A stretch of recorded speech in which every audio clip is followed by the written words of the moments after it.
Trying to I always get it with that. See.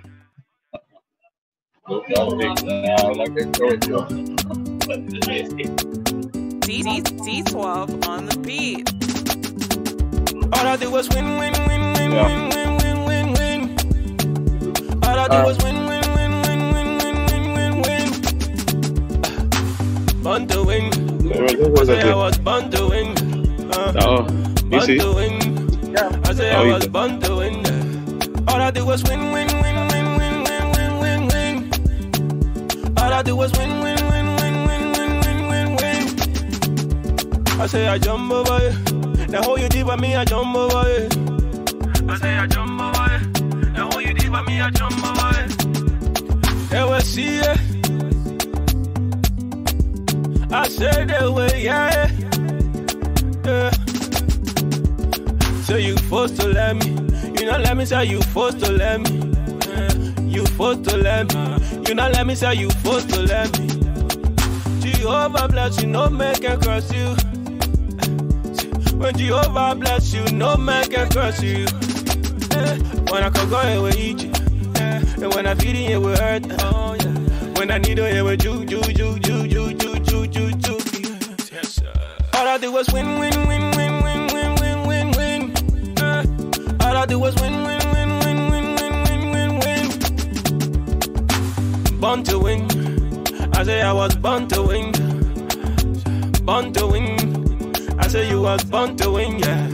All I do was win, win, win, win, win, win, win, win, win. All I do was win, win, win, win, win, win, win, win. I say I jump over it. Now how you did for me, I jump over it. I say I jump over it. Now how you did for me, I jump over it. I say I jump over it. I say your time, now your time, nobody can stop it. So go ahead. Let me see, man. They can do what they do. Okay. And they can talk all the talk. They can do what they do. Hey, turn the fire the person. Holy Ghost fire the person. Turn the fire the person. All I do was win, win, win, win, win, win. Okay, so we can hang in and you don't know. All I do was win, win. Yeah, I can hear you. Win, win, win, I can win, win. Yeah. Born to win. I say I was born to win. Born to win. I say you were born to win, yeah. All I do was win, win, win, win, win, win, win, win, win. All I do was win, win, win, win, win, win, win, win, win. They will see a koro with a big eyeball. They will see a koro with a small eyeball. Okay, welcome everybody. Welcome. This is the Liberian Radio and Television Network in Philadelphia. We are bringing you live coverage from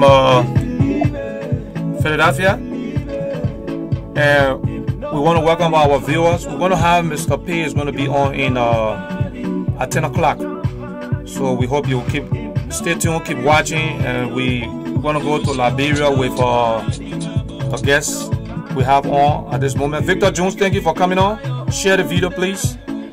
All right.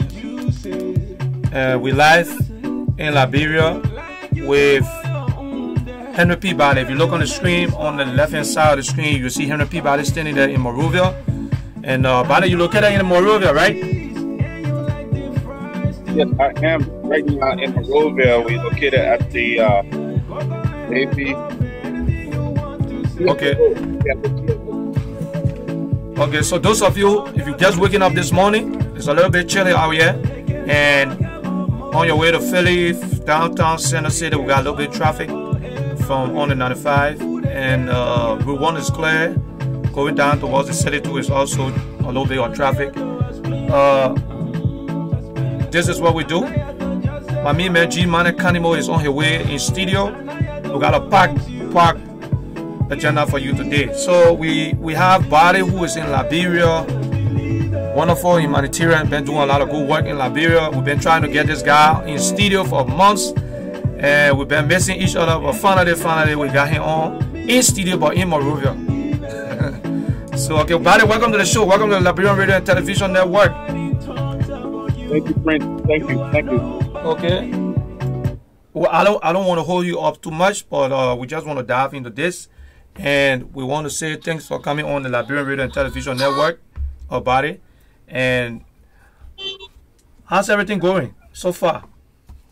Well, it's been well. It's been well since we got here. We got here on Sunday, and I had another team that got here on Monday, and then we ran straight to work. So we've been working all day. As you can see right now, we are on GSA Road at one of the warehouses, Okay. where we brought a lot of medical supplies. So we are now selling all the medical supplies to take to the different counties and take to different schools, what the broader school supply. So that's where we at right now. We've been working since this morning.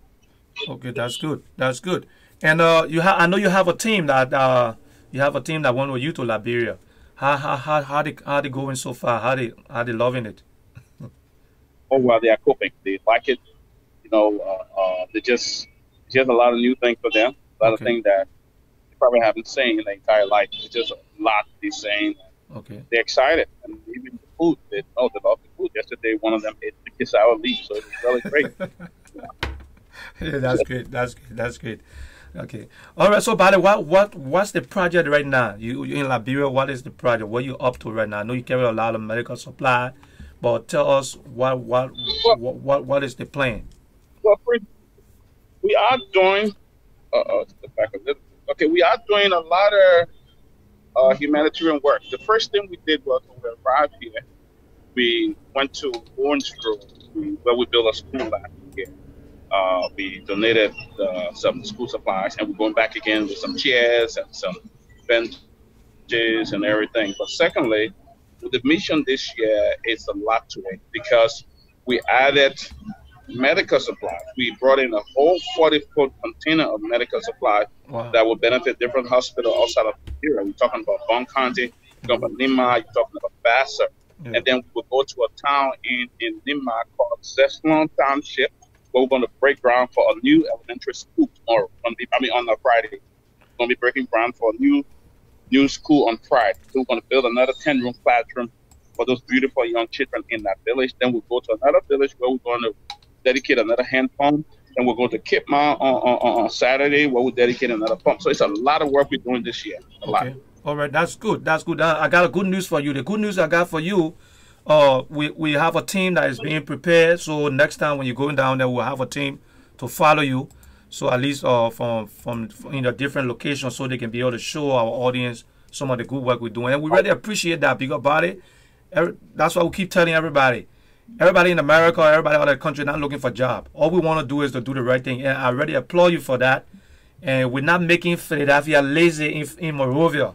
And we got you there. So we want to say thank you so much. If we can talk to any of your guests.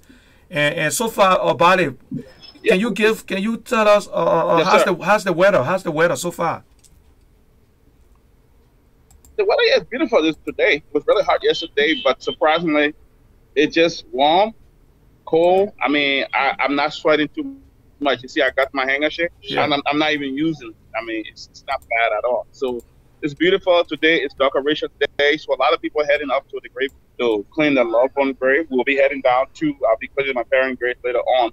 But it's been a beautiful atmosphere, and Prince, as you said, it's not about finding jobs because most people think that when you come to Liberia and you do goodwill, it's about wanting to work for government and want to be represented. But we've been doing this for the last 3 years, and we have no political string attached to it. God has provided for this work, and our goal is to make sure that we give back the best way we can to help our people. If every Liberian think in this direction, Yeah. that one step we help, another step we help, you could impact a greater community. I'm not from Nimba, I'm not from Bong, I'm not from Kipmouth, but yet today we have been able to do something sustainable in that town where years will come and those people will continue to benefit from these things. So that's all we can do. So definitely, Prince, yes. Okay. So you want to speak to? Yes, let me speak to a couple of your guests that you have with you. Let me speak to a couple of people there. That would be great if I can have them on. All right, hold on. Okay. Okay, so ladies and gentlemen, this is Henry Peabody. He's in Liberia, and we're bringing him live from Liberia. These are some of the wonderful work they're doing in Liberia, and I want you to listen and see some of the work they're Interview. doing. You can please share the video for us. We got Victor Jones is on there. We got Albert Moore. We got guests, and we got you guys are watching. Please share the video. We're gonna have Mr. P is gonna be on in at 10 o'clock for the health program, and this is nice to have Reverend Bali in Monrovia doing good work, and this is so nice to have the Liberian Radio and Television Network live in Monrovia. How you doing, guys? Good. Hey, how you doing? How you doing, Africans? How you doing? We're good. We're good. Well, we're happy to have you guys in Liberia. We are a little network running from Philadelphia, so we've been in contact with Reverend Bali, Henry P. Bali, and he just told us the wonderful work you guys are doing in Liberia. So, what is the experience so far? It's amazing. It's been amazing and very humbling, realizing how blessed we are. And we're just so thankful that we can share the love of Christ over here. It's just been amazing. Oh, We'd okay. like to learn how you guys drive.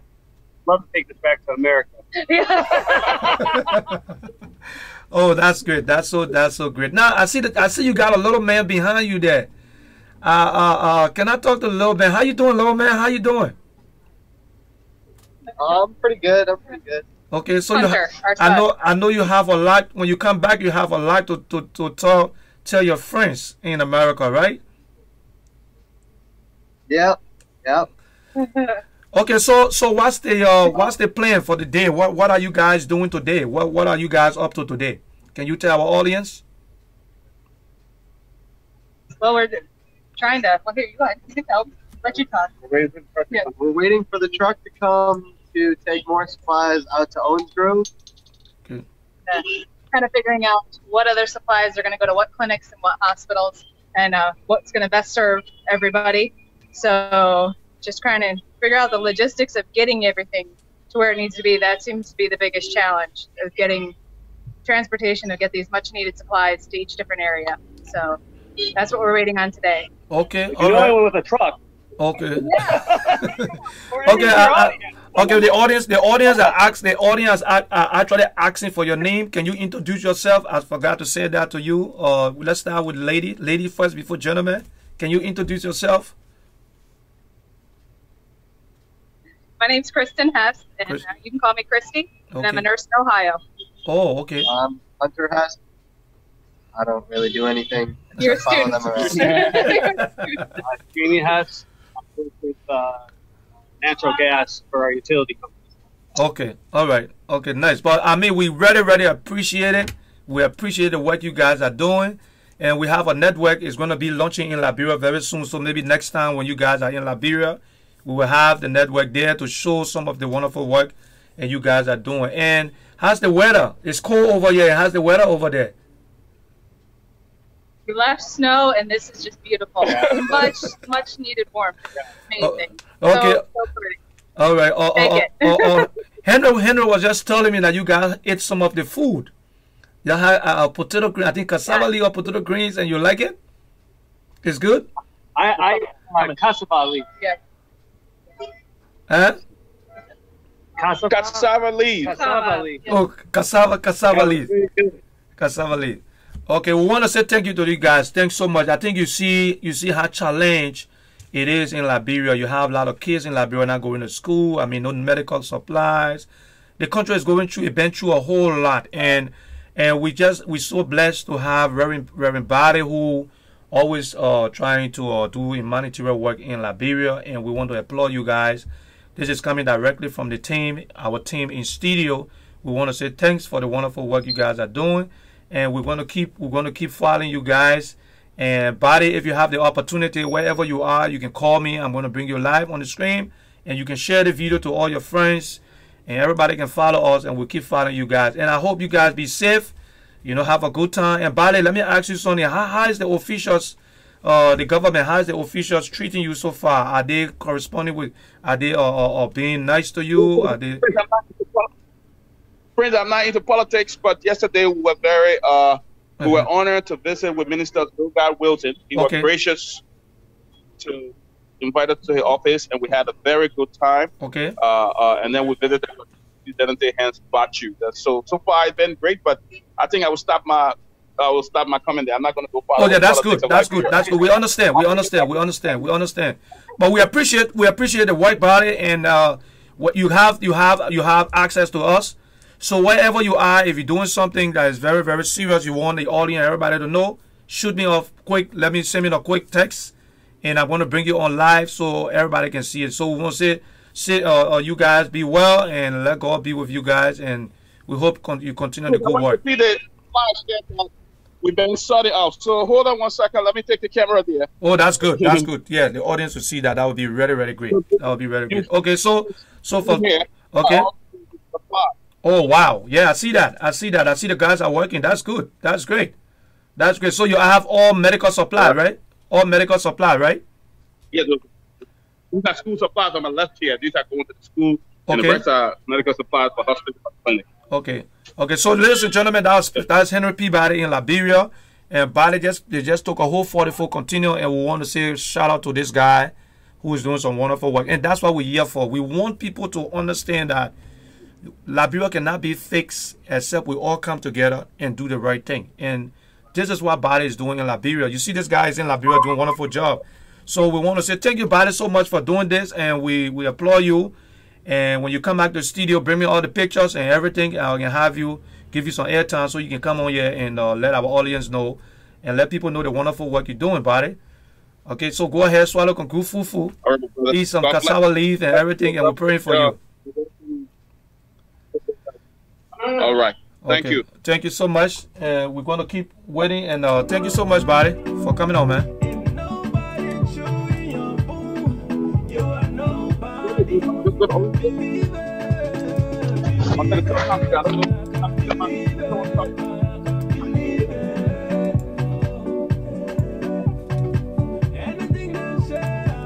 Okay, ladies and gentlemen, that was Henry Peabody in Monrovia. We had to bring him on for a little bit to give a little update on what's happening. We want to say thanks to the whole team in Liberia, and this is what we're here for. We want to be able to show people exactly some of the work that we do. And we're not trying to gain favor from anybody. We're not trying to gain favor, but we're just trying to do our work, do our little work, and let people know what's going on. A couple of things we're going to talk about this morning, and I'm waiting for Mr. P to come in, and we're going to get started. And we want you to keep following us as we bring you a live coverage from wherever you are. Okay, this is the Liberian Radio and Television Network. I know I've been watching mostly today. Today we're going to be talking on certain things and some crucial happenings in the country. I don't like to be too political, but sometimes we got to discuss these things because it's affecting our country. And my main man G Man Cannibal is out. He's going to be in studio also. And I see Abraham Fofana, Vivian Hensford is watching, Adolfo is watching, the Fanso also watching on here. Yes, we on all the different platforms. Please share the video and let somebody know that we live in studio. And we're going to take a little break, and we'll be back in a few minutes.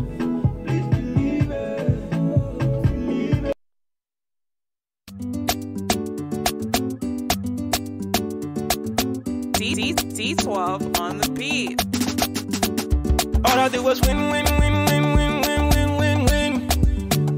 All I do was win, win, win, win, win, win, win, win, win. Born to win. I say I was born to win. Born to win. I say I was born to win. All I do was win, win, win, win, win, win, win, win, win. All I do was win, win.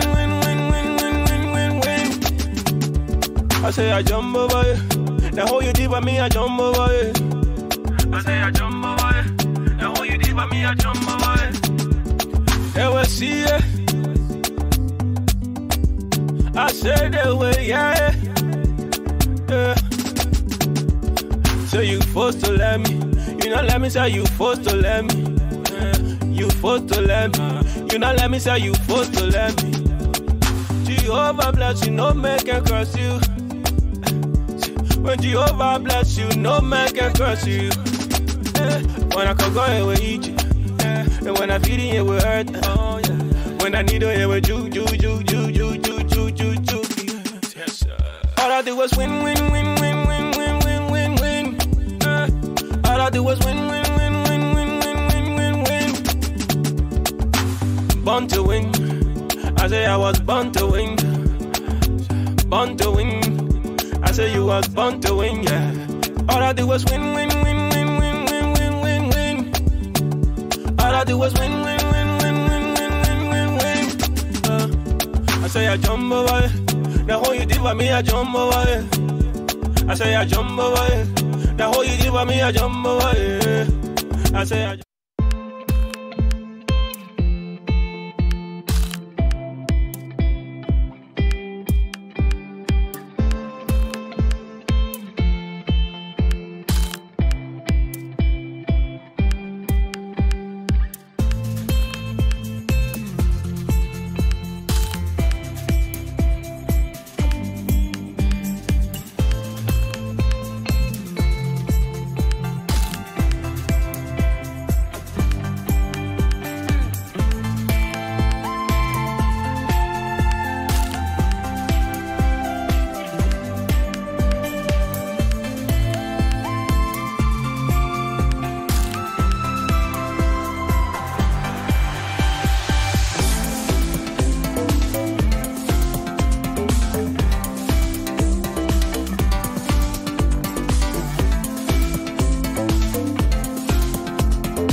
Okay, want to say good morning to everybody, and we're gonna have Mr. P is gonna be coming on with the health. He usually discuss the health segment of the show.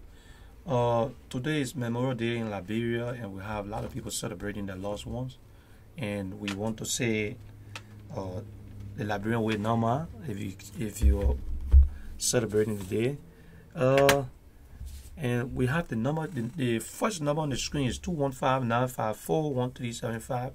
That's our Cash App number. You can now donate. You can send us directly, use that number and be able to send, if you want to donate something, you can send it to us directly. So today is holiday in Liberia. And I know a lot of people are calling back home and trying to get in touch with family members to update them on what are some of, because most of the time in Liberia we usually go to the grave site, clean up the grave. If you look on Facebook, you see all the different pictures coming out of Liberia, and people are celebrating. But there is something I want Mr. P is going to be on here today. He's going to talk about let me see. Okay, all right. I see we have. Okay, we got people coming on. Yeah, you can please share. If you can, please share the video for us. share the video. I really appreciate if you share the video, because whatever we do here, we try to do things where everybody will benefit from. All right, so don't be too mean and not sharing the video to other people. Okay. Alfonso said he's watching from home, Liberia. Okay. Hey, nice to have you on here, man. I hope you keep following us. We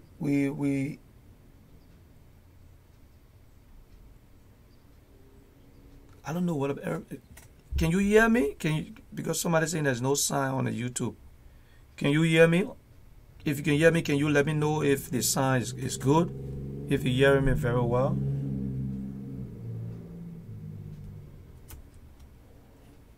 Huh. Can you hear me? All right. I'll be waiting to see if somebody can tell me they can hear me. They can hear me clear on here. Okay. Something I wanted to ask. I wanted to talk about. The last time I spoke about, I did a little video, and I spoke about something called, everybody's aware of, it's called dual citizenship. And I spoke about the dual citizenship, and people called me and were like, okay, we listening to what you were saying, we think it made a lot of sense. But I was not trying to be sarcastic, but there are certain things I was trying to lay out. I watched something on the floor with the senators in Liberia where they were saying that they don't want to encourage dual citizenship in Liberia, and I was so downhearted to hear, folks in Liberia coming up with such idea that dual citizenship is not necessary in Liberia.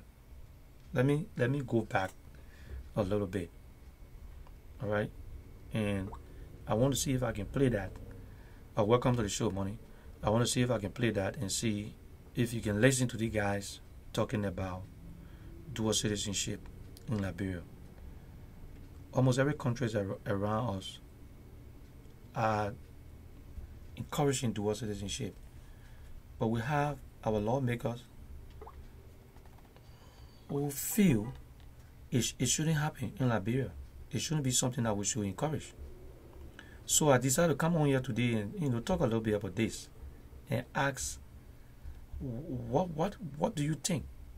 What do you think? Now, listen to this for a little bit.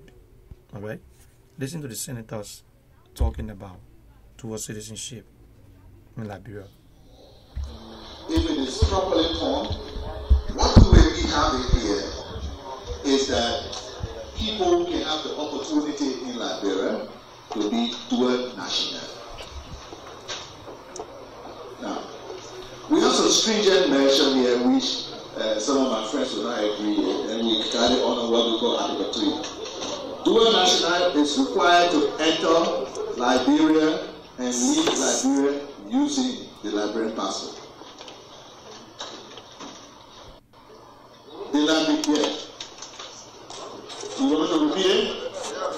Dual national is required to enter Liberia and leave Liberia using the Liberian passport. The argument, you see, what we're trying to do, we can give us a chance.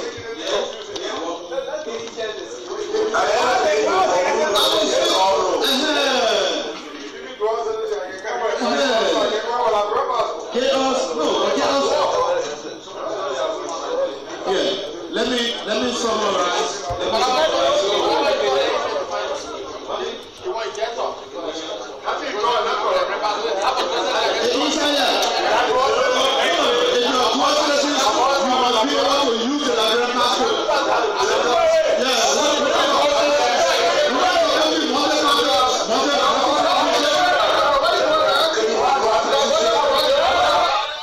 This is in the Senate, though. This is in the Senate.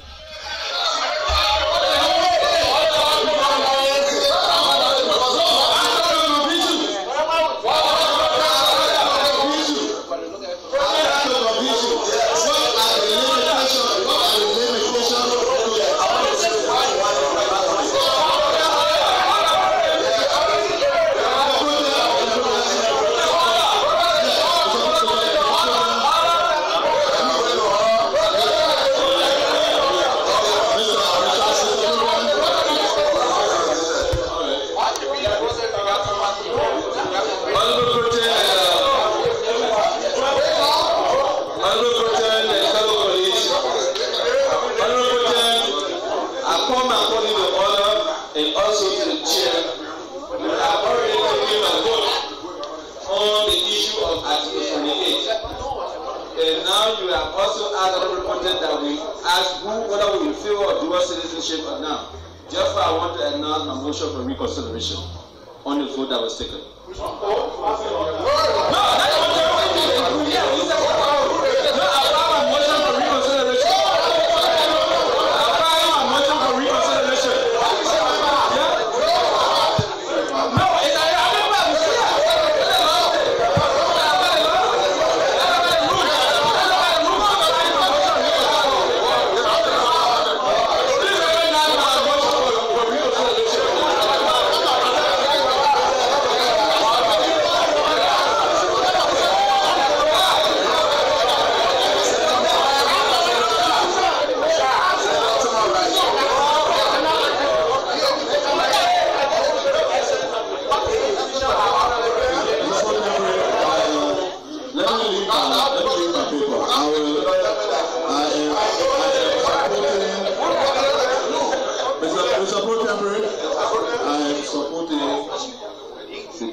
Based on the fact that Article 28 discriminated between citizens of our country, and I think it should be taken to a referendum. I would support the dual citizenship of our country with the proviso that it limits the authority, to property and to certain certain position, and let me state the positions. Those positions that I will not support them having at the position of 1, President of the Republic of Liberia, 2, Vice President, Speaker and Pro Tempore of the Liberian Senate, Chief Justice and Associate Justices of the Supreme Court, Ambassador or High Commissioner, Secretary to the Cabinet, Chief of Staff and Deputy Armed Forces of Liberia, and so forth. When they are included in the subsequent bill, I will then submit to the position of dual citizenship. Thank you. Senator Yara. When we get Senator, what did you do?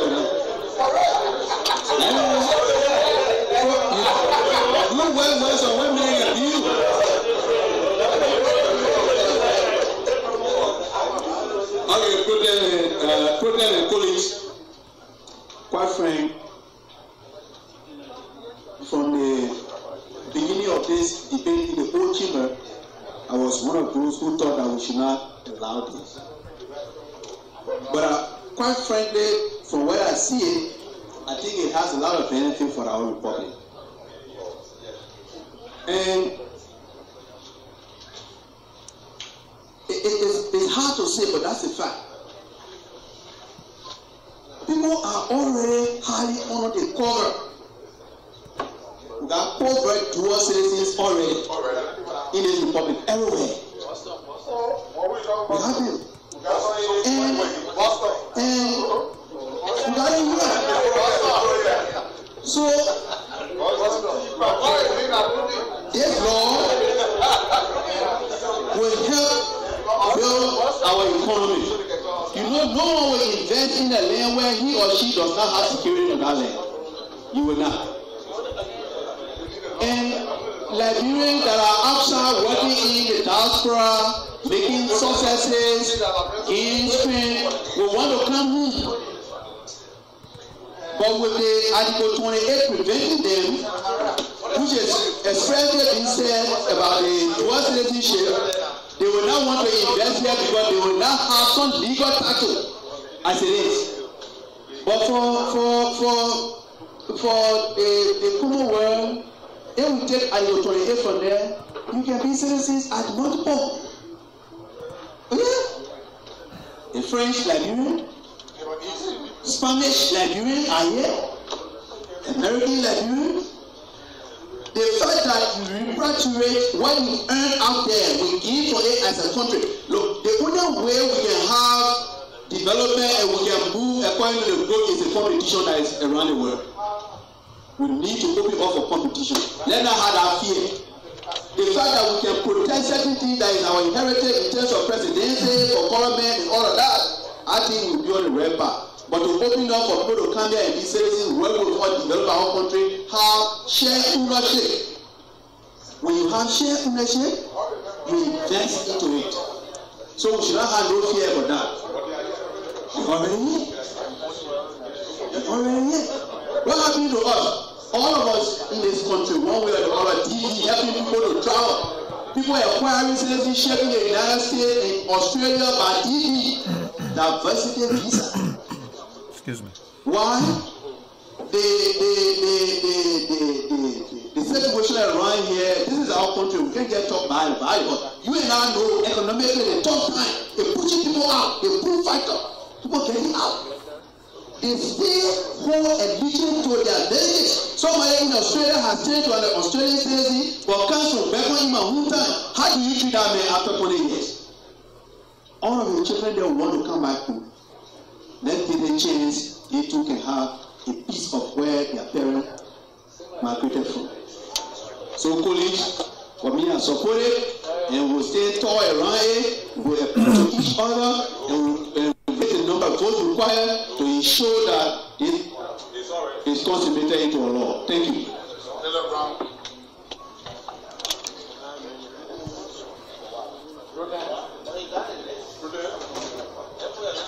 Thank you, Lrtn. And let me appeal to all of us. This is a critical issue.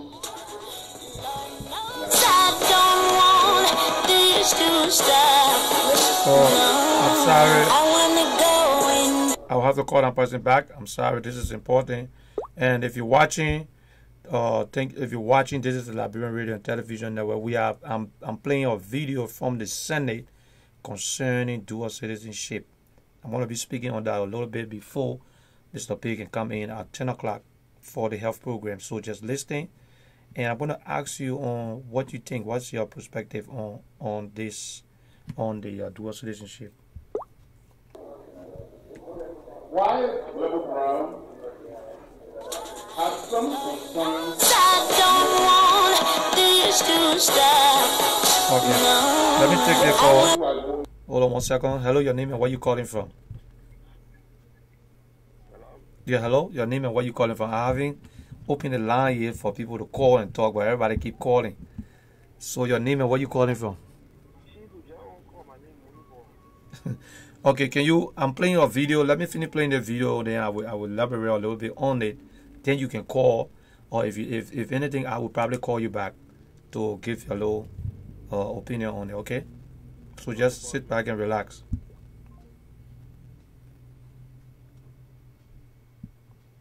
Okay, so we go back to the video. Sorry for the interruption, and let's continue. What I have here, the people of this country, our people, for all of the different countries, the issue of world leadership was one of the propositions or one of the subjects that was sent to our people. I want you to listen to this guy very carefully. I'm trying to get his name. If you watched this video before, listen to this guy very, very carefully. I have read the report of the CRC. Overwhelmingly, all of them rejected dual citizenship.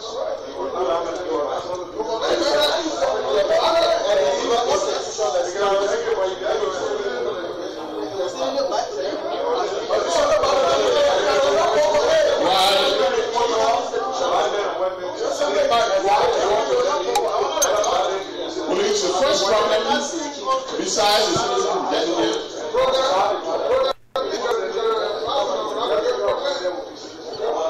dual citizenship is also called dual nationality.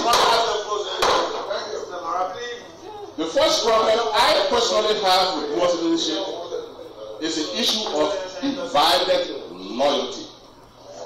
Divided loyalty. Did you hear that? Divided loyalty. You listen to that, right? All right, let's continue. What is loyalty? In law or political science, for me, I'm a student of international relations. I read political science. Dual citizenship or nationality is loyalty is the fidelity of an individual to his nation. Every state, every country demands loyalty from the citizens. That's the first thing every state, every country, every government demands. Loyalty. But if you have a citizen or an individual who holds loyalty to two or more countries, it undermines his loyalty.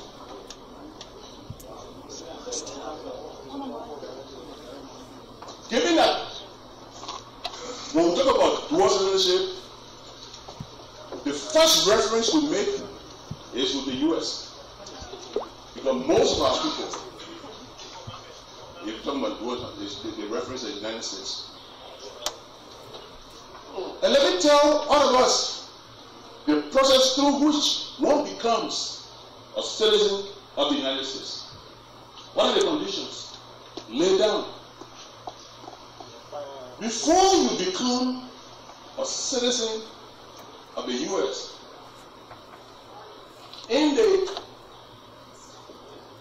Immigration and Nationality Act of the US, Part J, Chapter 2, you have to declare or sign the oath or what the oath of allegiance.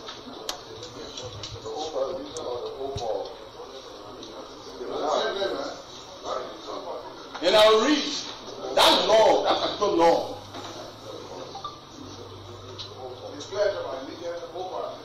And I'm quoting from the INA. It says, I hereby declare on oath that I absolutely and entirely renounce and abjure all allegiance and fidelity to any prince, potentate, state, or sovereignty of whom or which I have heretofore been a subject or citizen, that I will support and defend the constitutional laws of the United States of America against all countries, all enemies, foreign and domestic, that I will bear true faith and allegiance to the same, that I will bear arms on behalf of the United States when required by law, that I will perform non-combatant service in the armed forces of the United States when required by law, that I will perform work of national importance under civilian direction when required by law, and that I will take obligation freely without any mental reservation or purpose of evasion, so help me God. This is the oath to declare to take up arms of the United States, to do no combative role, functions, not required by the State Department or whoever. Now, you want to fire? Listen. No, let me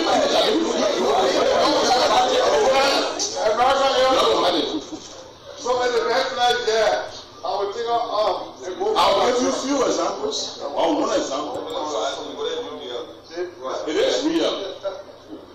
The non-combative role has been happening here since we have been here. I'll give you a classic example. Just recently, during Helen's government stand, Helen Cochran.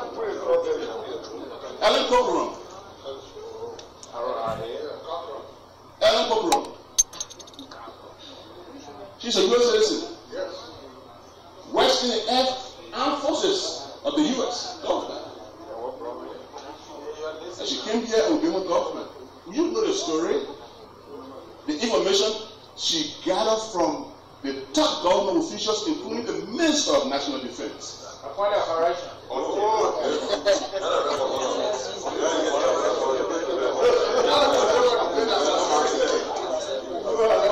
And so, what I'm saying is, when you become a dual citizenship, the U.S. government can ask you if they so require, if they need, for you to get information on their behalf from your own, what you call government.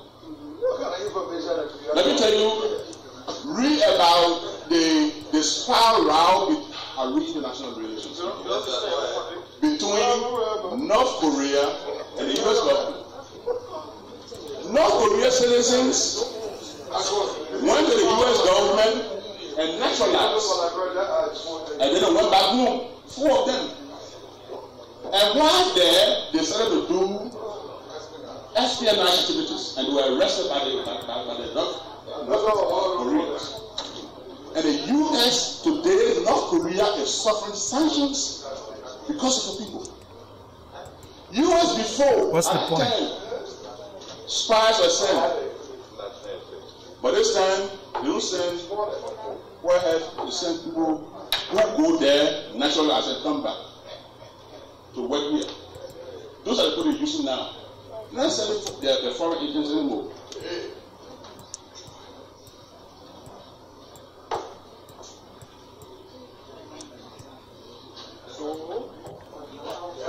The other problem is social disharmony. You will have, if you open this floodgate, the argument that some people are already towards leadership under this guy, so we should leave it. That's a messy argument.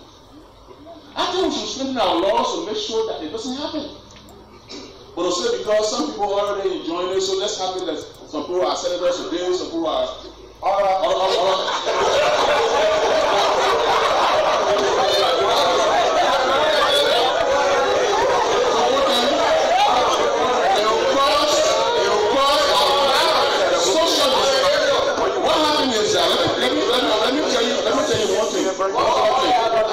it undermines our national sovereignty. Because, let me tell you, when you become a U.S. citizen and you come in your own country, the U.S. will not make problems. They watch you. Yes. If anybody commits a crime here, any citizen who is a U.S. citizen, who is an American citizen, they come here in our country and commit a crime and run back to the U.S. will not get them. I started having corona. The U.S. I mean, why don't you read? They have a law. They have a law. They are countries.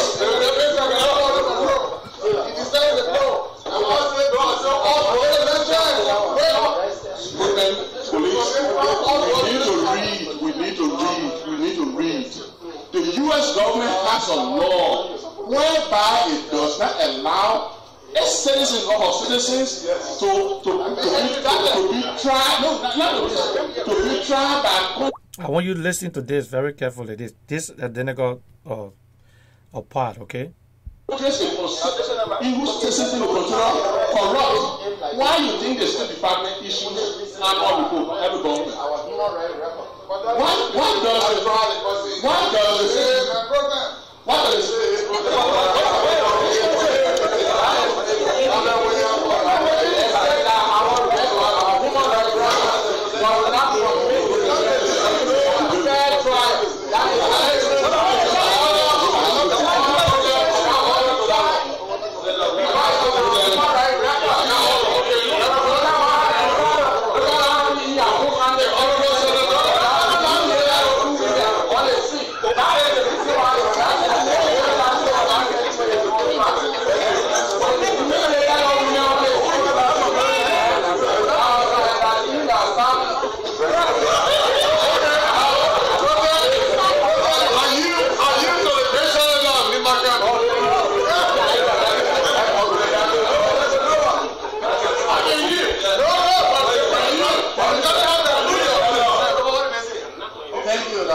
Thank you.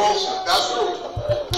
Eddie Cochran was not just an American. You should use the adjective. Eddie Cochran is a born Liberian, a natural born Liberian, and naturalized in the United States.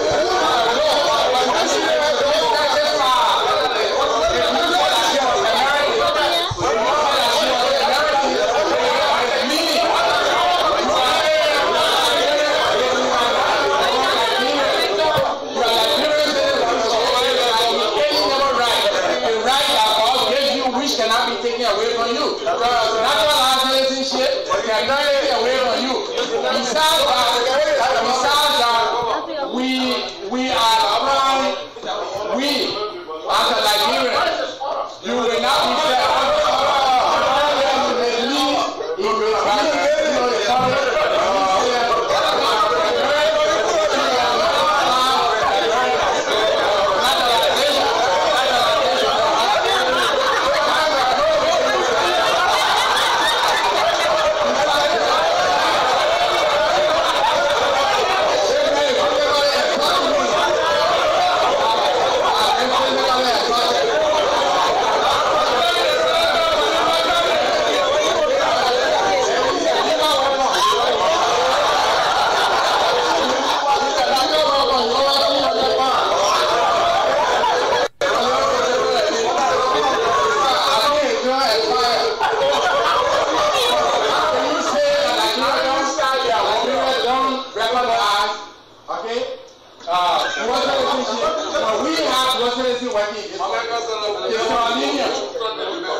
They have naturalization. They enjoy all rights and privileges here as a natural citizen of Liberia. Now you are denied a Liberian from your cousin of being your first. If I go to Nigeria, I cannot work there if I'm not American citizen. I'm not an American citizen. I'm a Liberian.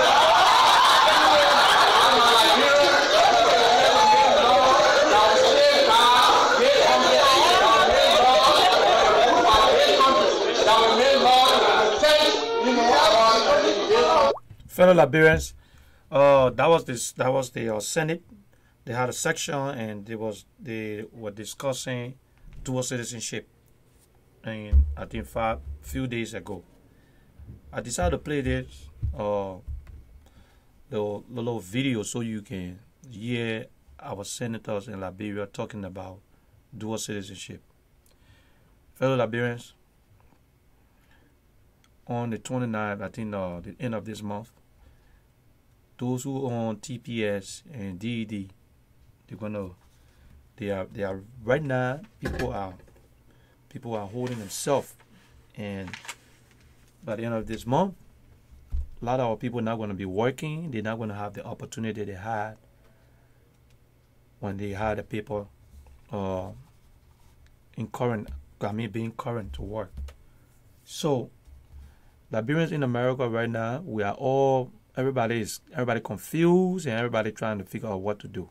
I was on a conference call last night with Councilman Ball, who was trying to speak to his constituents, and I never had the opportunity to ask the questions, but we're trying to reach out to her office and see if we can speak to somebody to be able to for us to tell them exactly what happened. We want to see if we can bring a live coverage where we can appeal to them that whatever bill the few representatives and senators in Minnesota or Boston are going to be putting on the floor, we want our representative to also join them and plead on behalf of the constituent where they have the district they come from, where you have Liberians, so they can be able to either extend it or give them some opportunity for some path, opportunity for a low path for citizenship. Okay, and when you listen to the video that we just took off, and listen to our senators talking about dual citizenship, a lot of people in Liberia who feel strongly that those living abroad shouldn't be considered as Liberians. They shouldn't have dual citizenship. If you look at Liberia and look at other countries around us, ask yourself a question.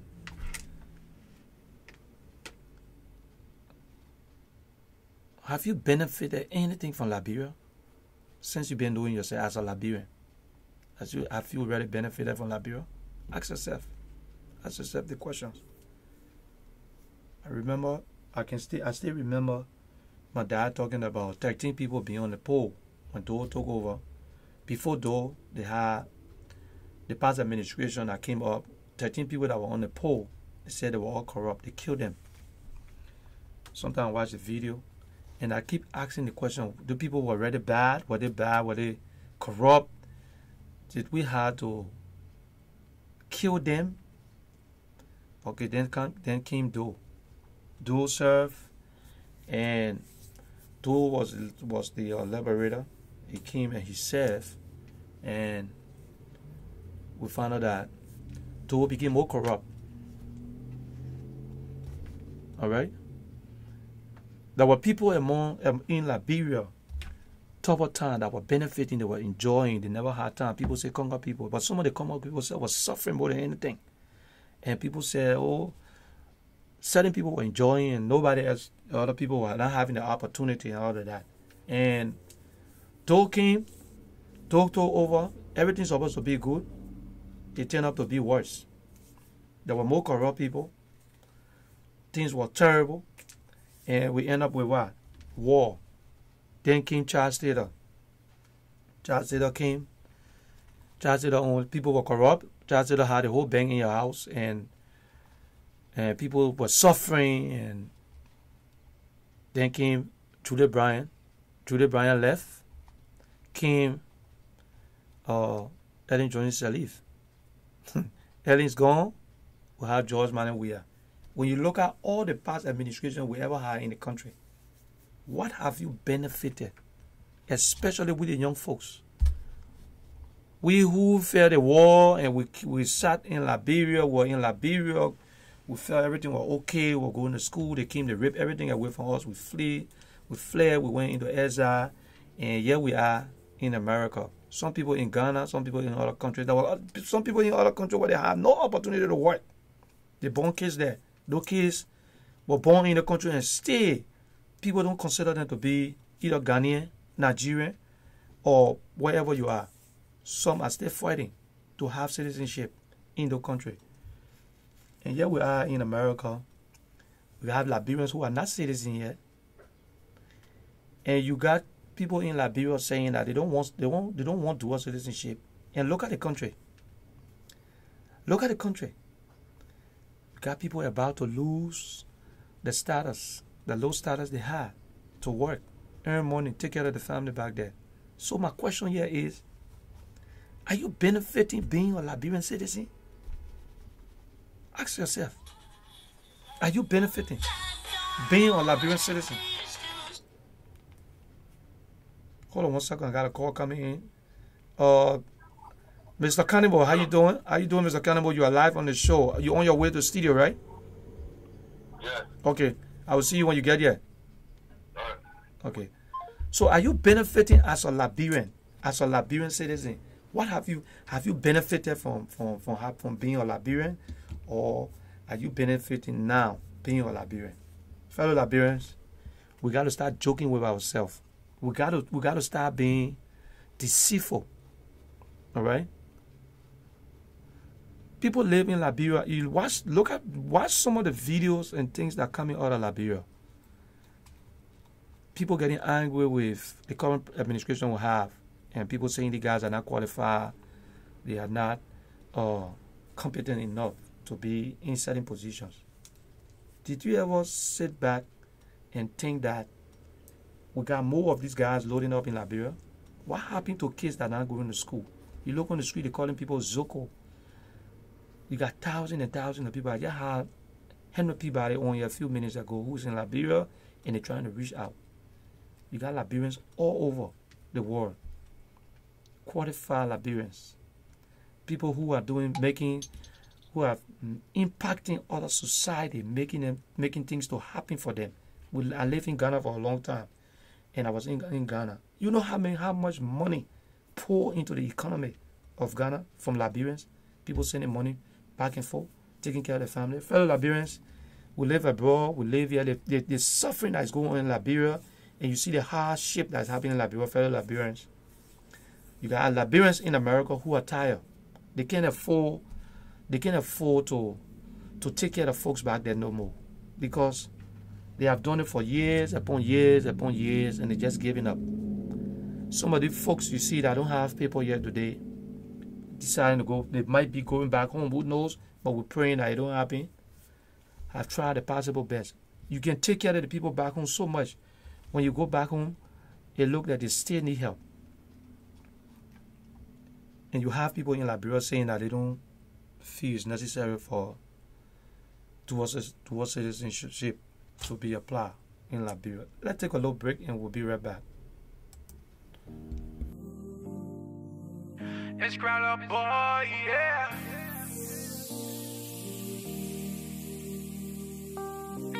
I too happy you came my way. Oh, da, da. Soon on they break like your face, I wanna see. I just wanna be loving you, like just how I wanna be.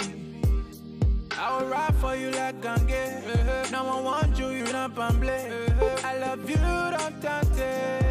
Oh, got me singing like morning, oh, morning, baby. I just wanna sing morning, oh, morning, baby.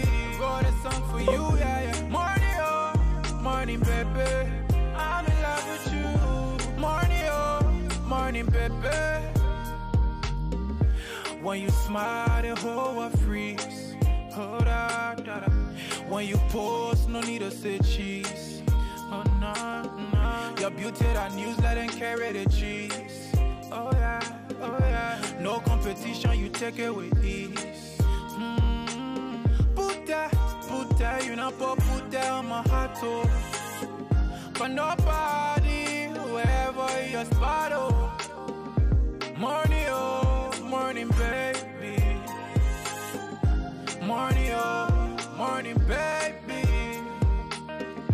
Morning, oh, morning, baby. Morning, oh, morning, baby. Ellie with my bone, I won't pour you in glass. Oh, yeah, oh, yeah. Fly time, man, I'll touch you when you pass. You find like a man and go out there. Oh yeah, oh yeah, oh yeah. You too metro, you not like fries. You my everyday new thing. Go for bed party in the daily, oh. Me I like good thing. Me I like good thing. Let people don't want you, oh. Morning, oh, morning, baby. I just wanna sing. Morning, oh, morning, baby. Got a song for you, yeah, yeah. Morning, oh. Okay, fellow Liberians, we're back, and stay with me. If you're watching, stay with me, please, and let's keep the fire burning. Okay, so back to what I was saying. You listen to the video, and you listen to the senators saying that they don't think dual citizenship is necessary. Let me say this to you. I know, I'm in America. I'm not going to waste my time, but I will tell you this: that I'm a Liberian, and I am an American citizen. I am an American citizen. I used to live with my uncle in Liberia. My uncle got killed right in front of me. Right in front of me. I migrated to Guinea, from Guinea, Ivory Coast, Ghana. Here we are in America. I came to America before I went back to Liberia. After the war, I had to come here before I went back to Liberia. When I went back to Liberia, I couldn't even believe that was Liberia. I have friends whose parents were killed. Young. All kids. We didn't even know what was going on. And they all migrated.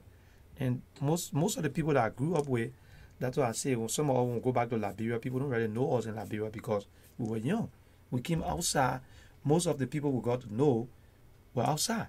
From living in Guinea, hanging around some of your big brothers, going to Ghana, hanging around people get to know you, and going to Ivory Coast, then Ghana, then you come to the States. When you go back to Liberia, even in your own neighborhood, you don't know nobody there. Nobody know you there. You don't know people there no more. Everything is so different. Some people went back, and today's Memorial Day, I decided to talk about this. People went back home. Some people are home now, cleaning graves that they didn't even know, they never met before. Some people came out, born a kids here, and they went back home to go meet their grandparents. Parents carrying them to show them this is your grandpa's grave and this is the thing, born out of the country. Fellow Liberians, if we continue to be deceitful to ourselves, we will not go anywhere. We're looking at the present administration and everybody's complaining about we are administration. Don't get me wrong, this is the most terrible administration we have. But let me say this to you. How many times have you heard your elected official showing some concern about Liberians outside? There were a few months ago I said this. In Libya, you had Liberians in Libya trying to cross the Atlantic Ocean. I was so shocked when they showed the camera to how far it's going to take you to cross from Morocco to Spain. And people were taking the risks. And you talk about Liberian citizenship. If somebody can take the risks from crossing from Morocco into Spain, do you think the Liberian citizenship is relevant to them?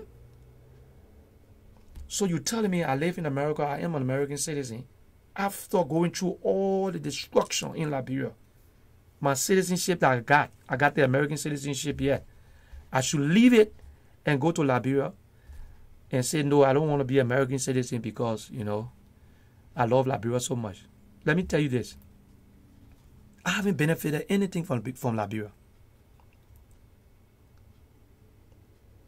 I haven't benefited anything from Liberia. The only thing we benefit from Liberia was destruction. All our being kids, everything we had to enjoy, everything went away. We never benefited anything from Liberia.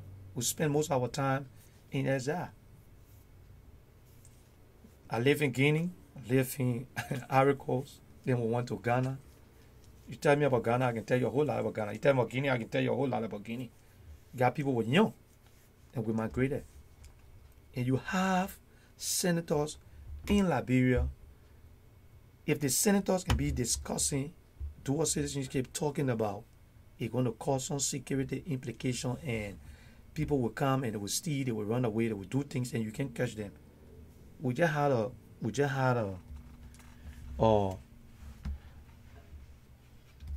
team that was put up by the president for corruption. $16 billion got missing. They say it got missing. They say it's not missing, they found it. And people went to jail. And free people.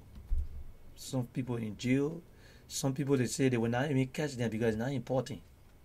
They still holding their position and still working. And you're telling me when people do something wrong, they will run away from Liberia. Right in Liberia, the justice system for Liberians who were born there and they stay there right now, they cannot get justice. And you're talking about you don't want dual citizenship. What are you afraid of? Tell me. Fellow Liberians, this is the topic for today. We got Liberians who are about to be deported, and we pray that it don't happen. Because when they get deported, they go back to Liberia. You and myself know there's nothing much in Liberia to go to. People been all in that country for decades. You visit Liberia, you go back to Liberia, it's like a deteriorating.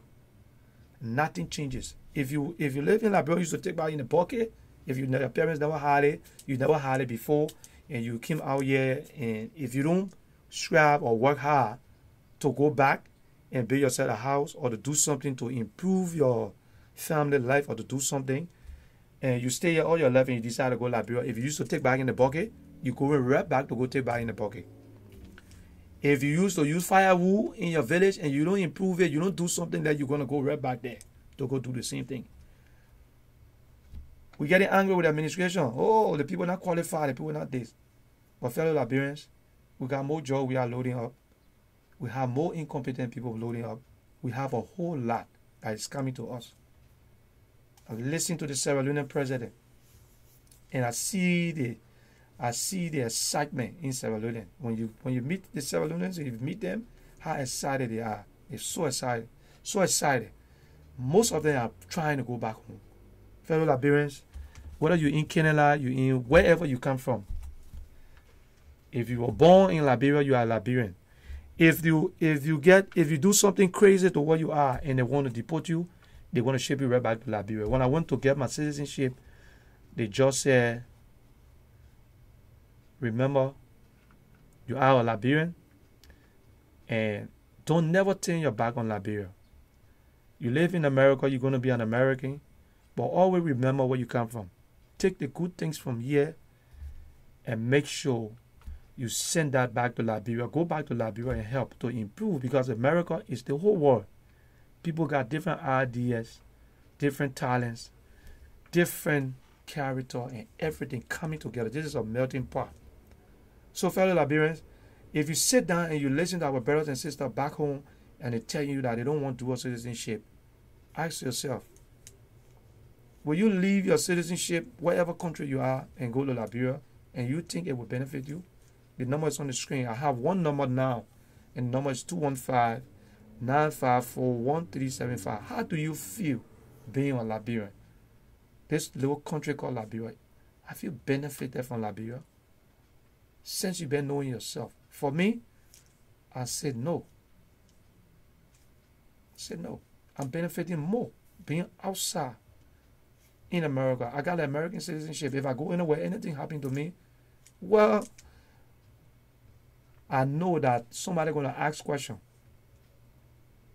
You saw the people in Minnesota. Did you see your Liberian officials on there talking? We got the president.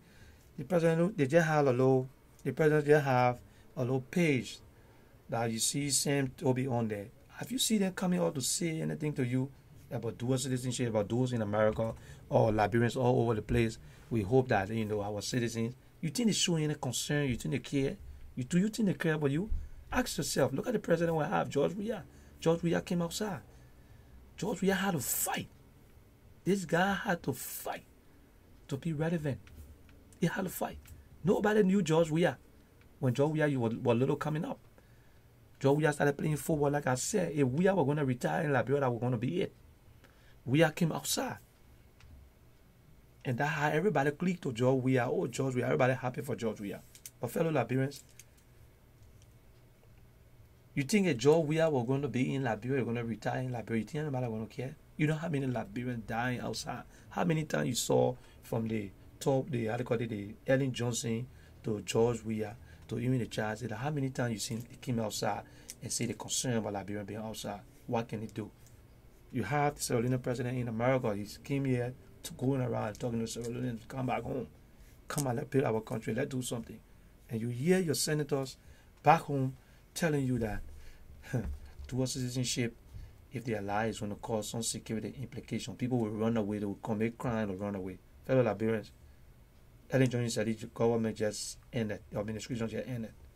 How many Liberians that were in Liberia that stole, that were working, that was in Liberia, they stayed and it was there, and there was nobody that got prosecuted? You have this government coming into place too. There's no justice in this country. You're talking, forget about us outside here. You got minors that people just fell in the mine. They couldn't even rescue. They died. Some people died. Look at the rape cases in Liberia. Rape cases. How many young girls getting raped? Tell me. How many young girls getting raped? How many times they prosecuted people in Liberia for rape?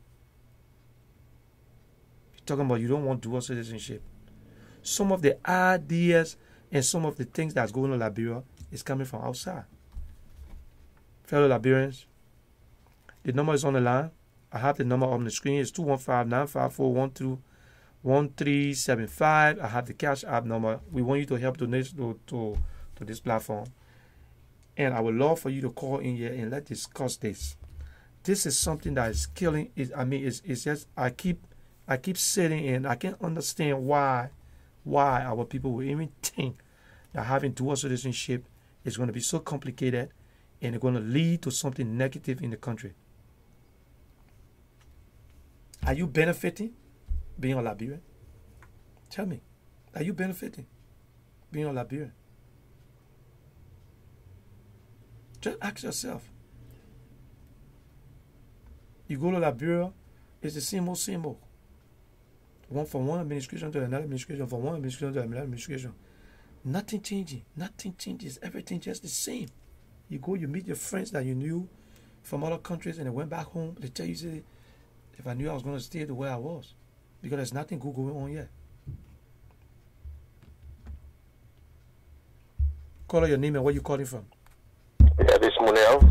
Okay, welcome to the show, Munel. From New Jersey. Okay, welcome to the show. Yeah. Okay.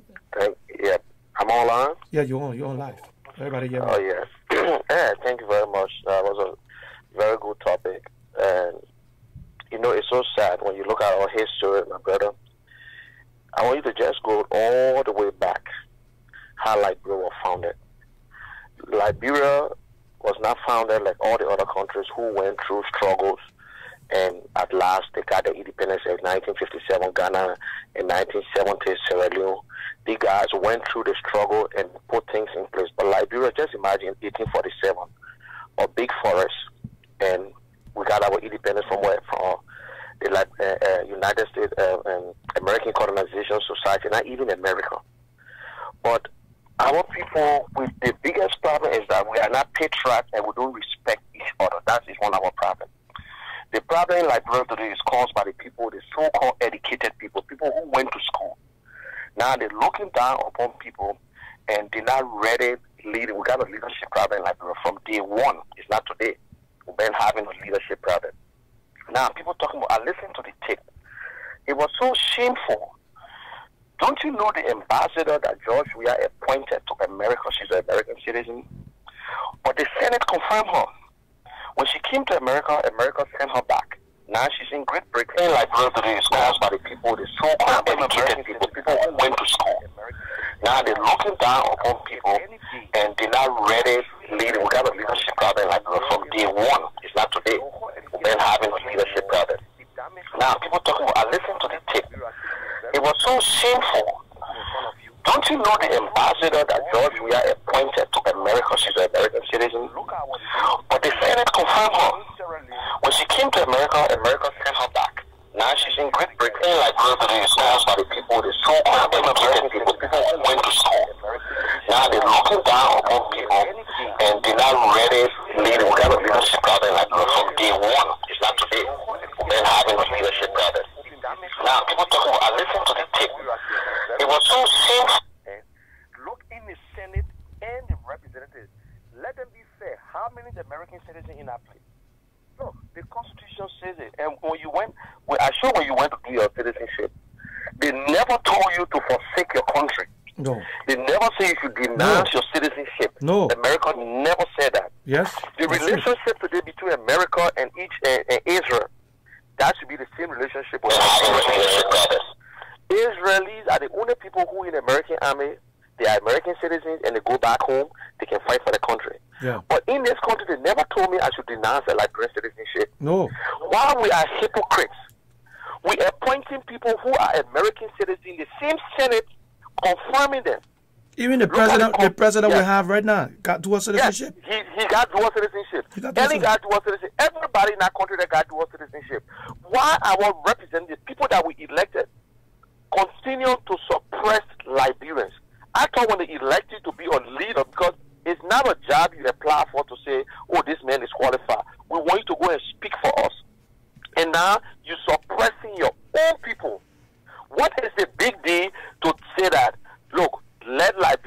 around the world, you are free to come to this country. You're entitled to your dual citizenship. We're not saying make a white man citizen, because even if you go to Israel, Israel do not naturalize nobody, because you know what? They're not many. They're not many. They do not accept, and they don't naturalize no foreigner. You either be a resident, and that's it. And now what happens? They're sending people back. But our people, we are very hypocrite. We are stupid. That's how I can say. Sometimes when you say moral, it sounds good, but it seems like stupid. But my brother, the problem in Liberia is not a common male. It's not us that in this country here.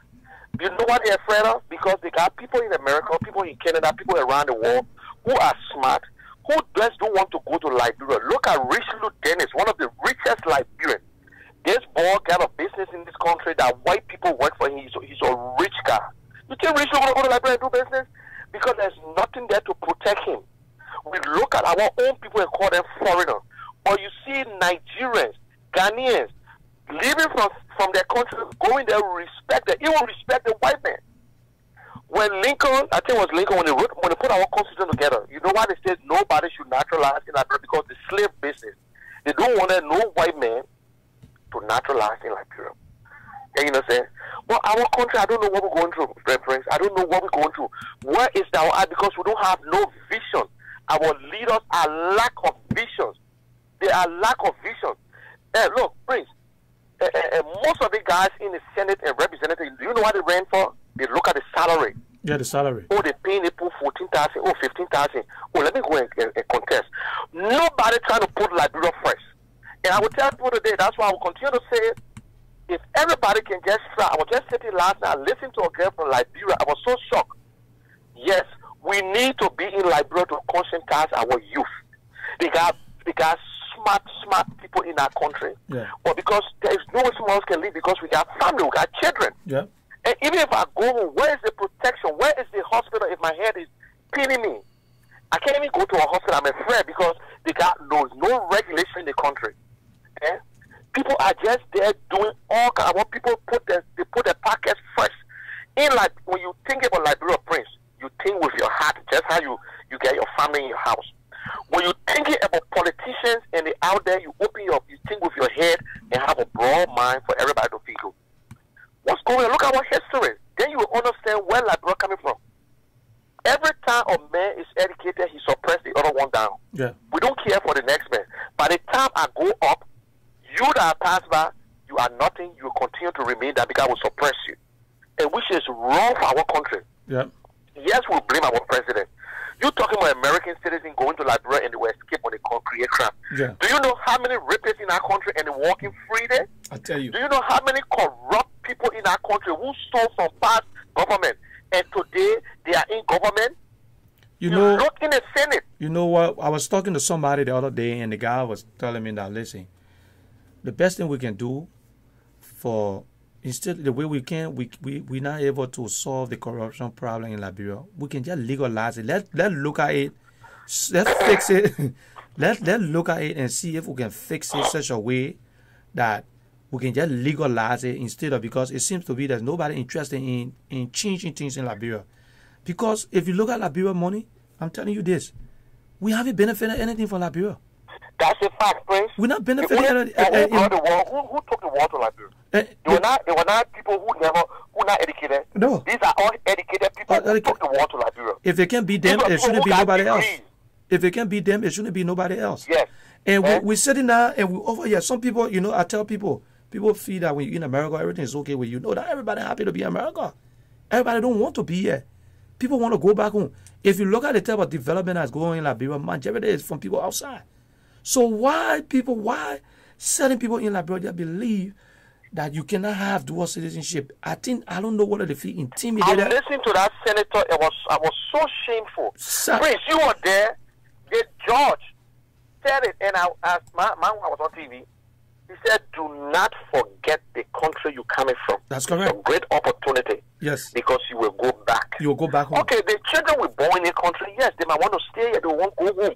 But you can't even take your children home because you know what? There's certain things we lack of in America, in Liberia. Yeah, yeah. And Liberia is rich, Prince. Look at Sierra Leone. I went to school in Sierra Leone. Look at Sierra Leone leader coming around, going around America, speaking. This man was just at, it's so shameful for us. Prince, we got leadership problem in Liberia. A serious one. But because our people don't know, that is why we continue to select and appoint and elect the wrong people into place. Our leaders do not have vision. Prince, I will give you an example. Look at us sometimes when we get money and we're building house in Liberia.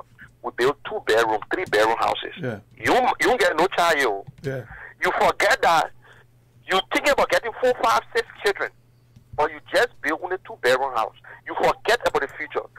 Look at example. When we're building the SKD stadium, we be then that we will not fill that stadium up. And I'll give an example in Labour Ministry, Prince.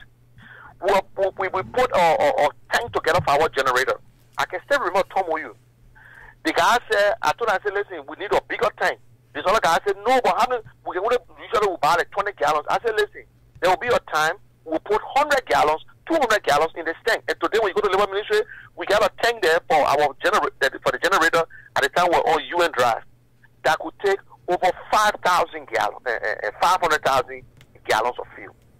You see, we are limited. Look at America. America built their constitution together because they look at the future. That's what today America tell you. When you live in a country as a resident 5 years, you can naturalize.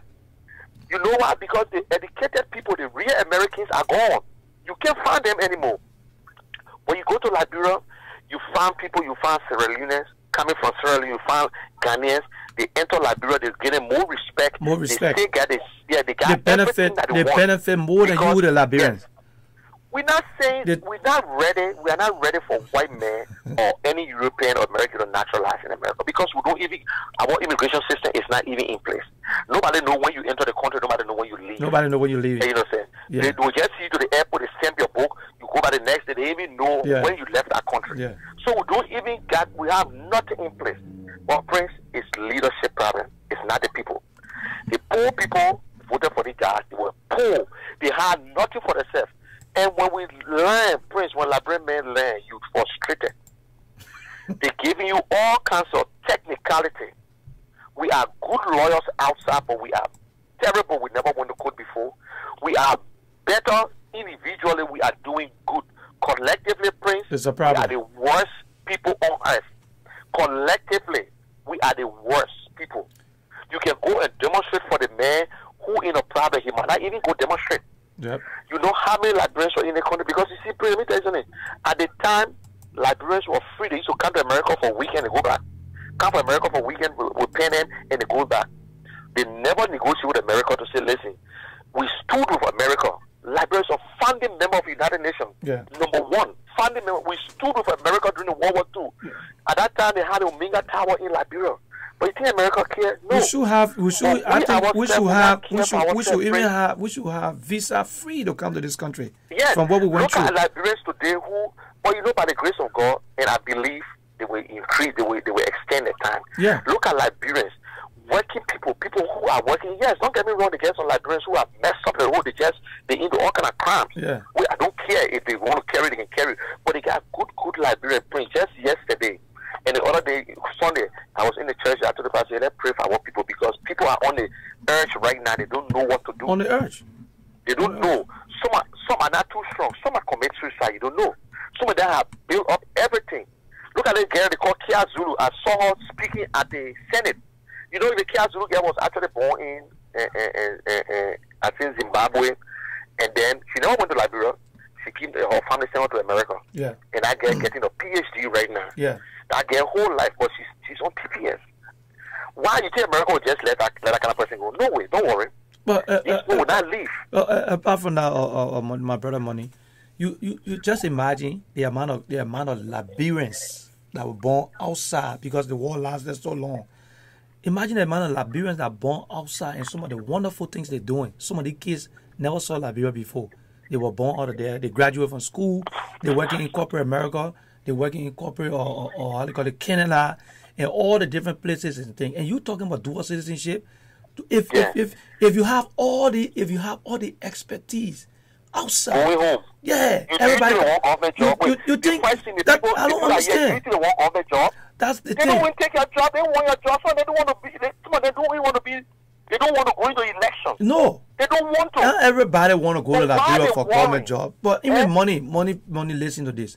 There are a lot of people that work here who are retiring. Some people work here, they say, when I go back home, I just want to go relax. Everybody, people don't want to go and be running around to be running behind work again and be working. No. You know? That make a small shop, get a small car. I mean, we employ 2 persons. That's 2 persons, that's 2 families right there. That's correct. That's And 2 families right there. Why will you That think... will help the government. Yeah, why would you think that you're more Liberian than me? You can make you can make decision on saying you when you got all the citizenship. I didn't get up and just say I'm going to go get citizenship. How many times you take that's what I said. Take a bus or take something, go to Liberia right now, put that bus down, take a whole bus from here, carry to Liberia and put it down. I say who all want to leave to Liberia will take you to another country and you'll be citizen before you enter that bus. Money you won't take that you might even in the same Senate. Some of them will tell you, say, that go in there first before you come. My aunt, in this country, she has retired. You know the one said?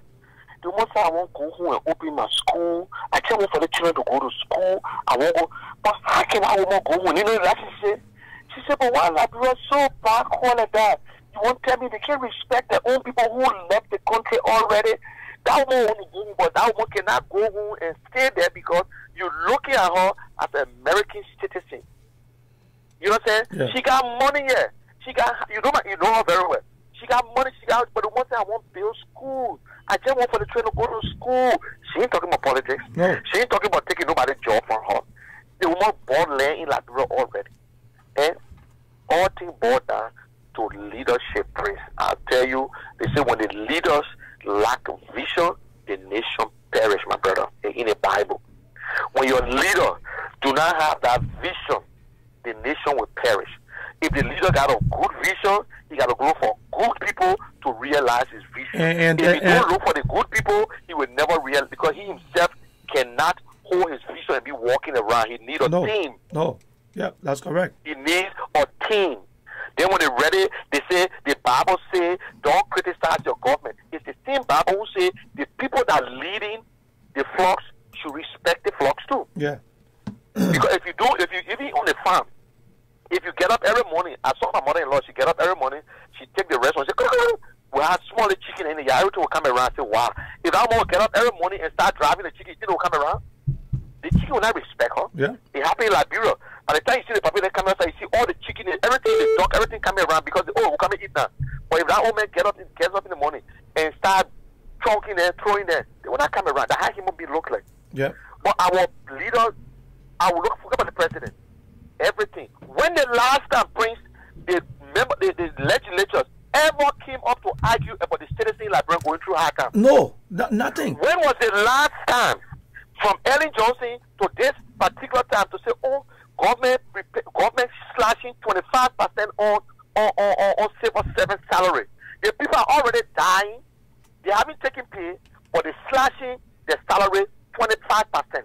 When the last time the Senate stood up and said, listen, there is no health care in the country, we got to do something. Nothing. But this nonsense did not score that we voted for, people voted for them, then they criticizing other people, they get a citizenship in the bag, they got 2 passports with them, definitely. they leave, they get a family in America going to school, they get a wife living here. Yeah.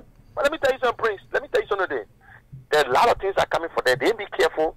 Liberia will demonstrate against them. You can be good or bad, you'll not enter this country. You're not enter this country because Liberians will go after you too. Yeah, okay. Eh? All right, thank you for calling. I'm an American citizen, my brother. I'm a Liberian American, and I have my friends coming into my job, you know that, and everywhere. Liberia campus, no matter what. Liberia do the country will fight America in war. Yep. You in real life. Okay, okay. Thank you. I mean, really that nonsense there. Thank you very much. Yeah, thank you for calling, and we're going to take a little break, and we'll be right back with Mr. P.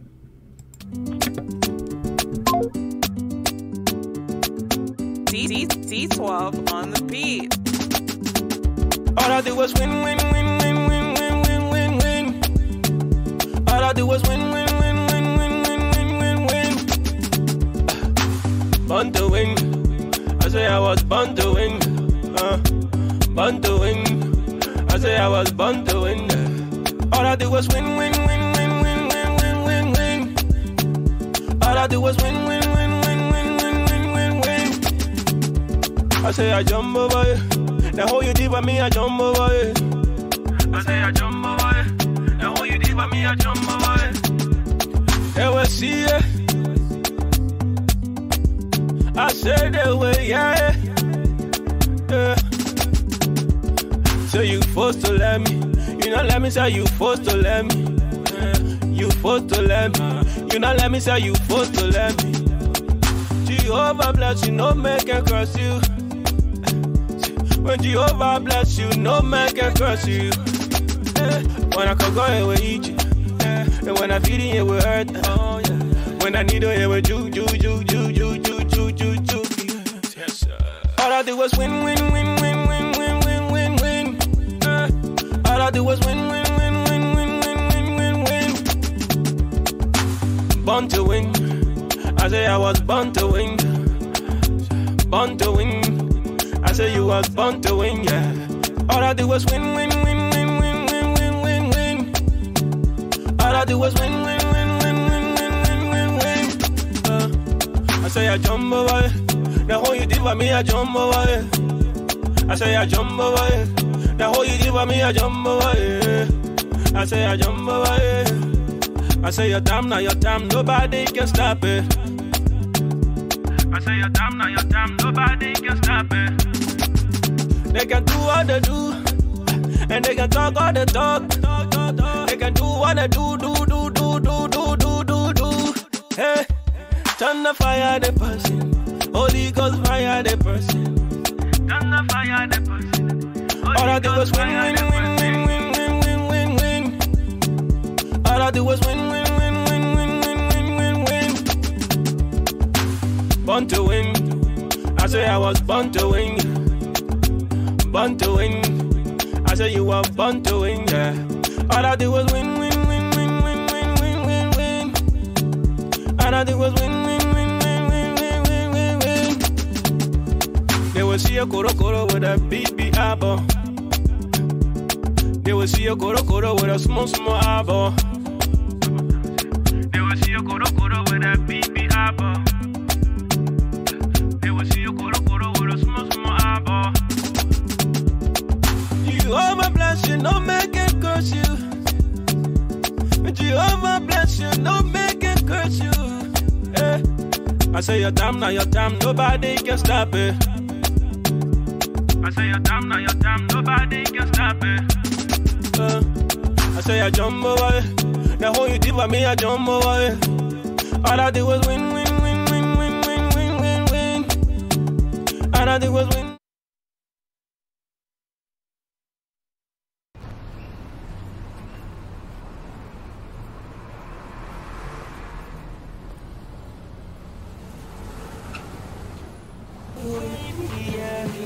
Take a look at my baby, yeah. God damn it, take a look at my baby, yeah. We see riding, we be looking so wavy, yeah. Take a look at my baby, yeah.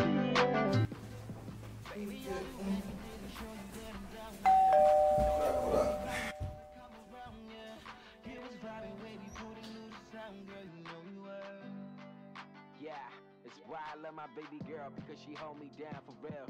Scoop me up in that black Nissan when I didn't have them wheels. So now I got my baby riding with me. Plus she be looking extra pretty. Put 100 carats on and gave her chills. For real. I'm like, ooh, yeah.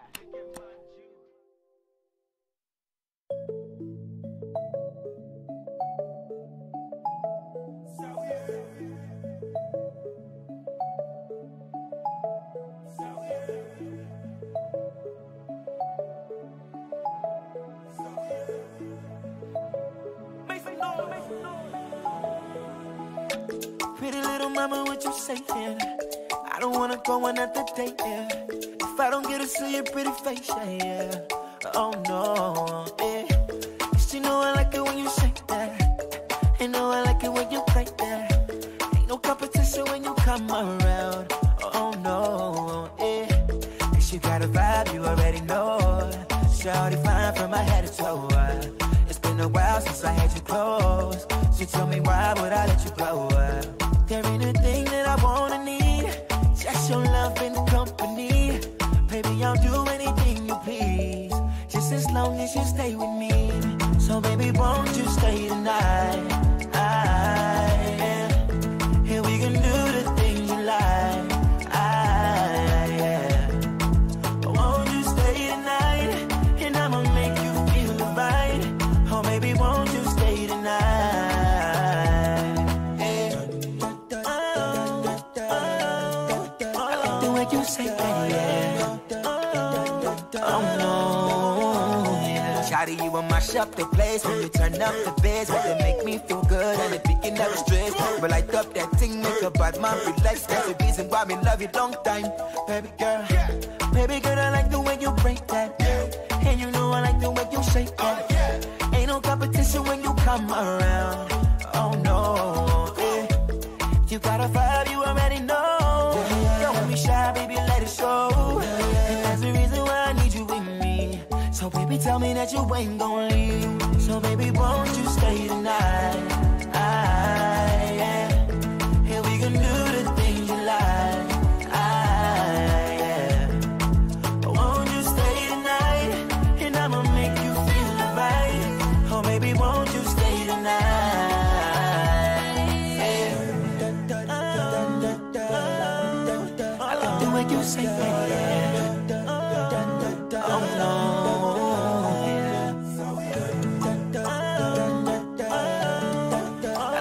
You say yeah, Shawty the realest one, already told her that. So if you give me your time, you know I cherish that. We got this kind of bond, ain't talking kind of fit. That made in China shit, I'm talking about designer fit. Girl, you know I like the way you break that. Make me ask your mama how you get that. Say she coming over, that's a touchdown. Cause when she touched down, yeah, it's a bruck down, yeah. So baby, won't you stay tonight? Yeah. Here we can do the things you like. Yeah. Won't you stay tonight? And I'ma make you feel right. Oh baby, won't you stay tonight? Yeah. I like the way you say that, yeah. Oh no.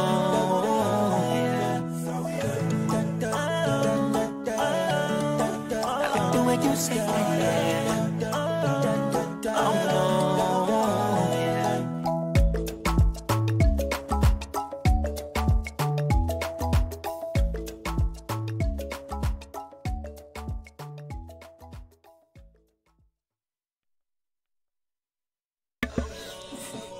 All right. Okay. Good morning again.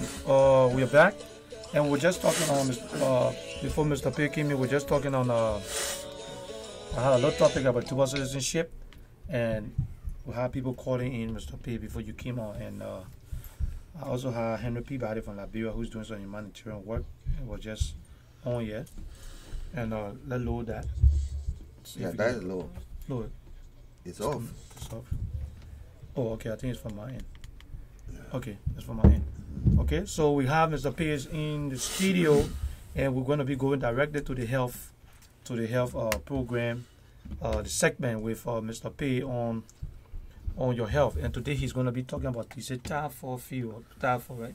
Yeah, we say we're going to be talking about. Good morning, first of all. Good morning. How you been, Mr. P? How you been so far? How you been? I've been all right. Okay. I've been all right. Like we usually say that we come here on the Monday, the Wednesday, and the Friday. Yeah. And I've been all right, pretty good, except that we want to know about how our brothers and sisters in Radio Land, how are they doing. So we are about to discuss something that has been affecting most of them back home. We call typhoid fever. And we know typhoid fever is not a disease that is prevalent in the industrialized nation. Some places like America and Australia, UK, in those nations, that's not the kind of place that you would expect typhoid fever. It's a serious disease, and most of the people back home are most of the time affected with typhoid disease. All right, so we're going to be discussing that this morning. Like we said, good morning to you all, brothers and sisters. mommy and fathers, try to share the video and get some little education this morning. Yep. Concerning typhoid fever, where it is prevalent and who it affects and all that. So we get right back to it. Okay. Before you continue, people were watching and were talking a little bit about dual citizenship before you came in. So we were going to continue that topic tomorrow. I will try to come in tomorrow for to continue on the dual citizenship. And I just want you guys to pray and call your local representative, your state or councilman or whosoever you can call, so they can be able to talk on behalf of the Liberians who are going to be affected by the DED, the DED and the TPS. Yeah, the DED and the TPS. Today is Wednesday, right? Yeah, today's Wednesday. Okay, on the Thursday, there are Liberians that will be marching on to Washington. On to Washington, yeah. To talk to Congressman, especially Jairi, who is the congressman from Rhode Island. So at that rate, we have our congressional people from California, New York, and Delaware, Minnesota, Boston, and how to call it, New Jersey. We call all these people. We call them, especially Jairi from Rhode Island has sponsored a legislation that legislation is to turn the DED, to eliminate the DED and make them permanent residencies so that they can have their green card. Yeah, green card. So this is why we're calling all our congressional people. Those are all who did not go. What we did is to call our congressional representative, because that's the place the bill is first of all introduced. Yeah. The bill is introduced into the House. Then from there it go to the Senate. So somebody like Chuck Schumer, Cory Booker, and somebody like Nancy Pelosi, we call them, and somebody like Jairi, he's the one already there. Something like Brandon Boy of Pennsylvania. These are people that we contacting, so that when that bill come onto the floor, they are going to support that bill to let it bill pass, so that our brother who are on TPS and DED will not be deported, and they will have their starter as permanent residency. They will give them permanent residency, and then after 5 years, then they can we should say, okay, we want to be a citizen. You see, being a citizen is very good. We are not, you think this country, you see how this country is big and recognized and is well powerful in the world. Being a citizen, we have many countries, all the different countries. All the people that from those countries come here, they want to be a citizen. You know why they become a citizen? One reason. You be a citizen to protect the land that you came from. No. To be a citizen, to be able to protect our own land, like say our own. We got senators in Liberia. I was just discussing that. We got people in Liberia, senators in Liberia, who feel it's going to cause some security implication. No, there are no such. There are no such thing as security. We're going to come back here tomorrow. There are no such thing as security implication. No, that's what they feel. They do not understand. They feel that people will commit crime and they will run away and come back here. You see, and the crime right there, they can solve the problem that's there. But they say people will run and come back here. You can't be a citizen and go over there and commit crime and come here, because when you come, you jeopardize your own self. You see, that's not how we do it. That's not what dual citizen here is. When we become when we hold a dual citizenship, we protect our own country. We help our own country with anything, development, political, anything. We cannot allow our people back home to suffer. That's why we hold dual citizenship. And America and Liberia, you know, Liberia has been put together by America for America. So those are all who they are supposed to have, we're supposed to be first of all recognized among any other nation in this world. Yep. So that anytime we can come from Liberia with war here, just like that. By right, we're supposed to be having our own plane. We call Liberian Airway, that can just come from IRA and come to New York straight, and we just fly back and forth just like that. Yeah. That's why we hold dual citizenship. If anything going on wrong in Liberia, we can come back and say, look, we go to the capital and say, "Oh, representative, you know this one. But, we go on Liberia. We want this thing to be right in Liberia." We've been doing that. Yeah, we have been look doing at the it war. for time. All the Ebola. Ebola. Look at the help that at the time that Charles Taylor was giving hard time over there, we marched on to Washington and said, "Look, you know what? You know the relationship between Liberia and America. So we cannot." And they know. They said we cannot allow Liberia to go anywhere for anybody to do anything wrong to Liberia. When you see anything going wrong, you let us know, and we will make sure that our country is all right for every one of us. You see, Liberia has America already fixed. America fixed that free port we call free port of Monrovia. We call right now the gateway to the Liberian economy. Liberia faced that the Omega Tower. Okay, Liberia faced that America faced that Omega Tower. America faced that Freeport. America faced that RRA. 1945, during they were in war with Germany. And after 1945, in 1948, they passed all those things, all those places for Liberia for their own economic gain. They say, "You use those places because we put them together." So it is left with us to just to develop it the way we want it, to the standard, so that we can make money to develop our country.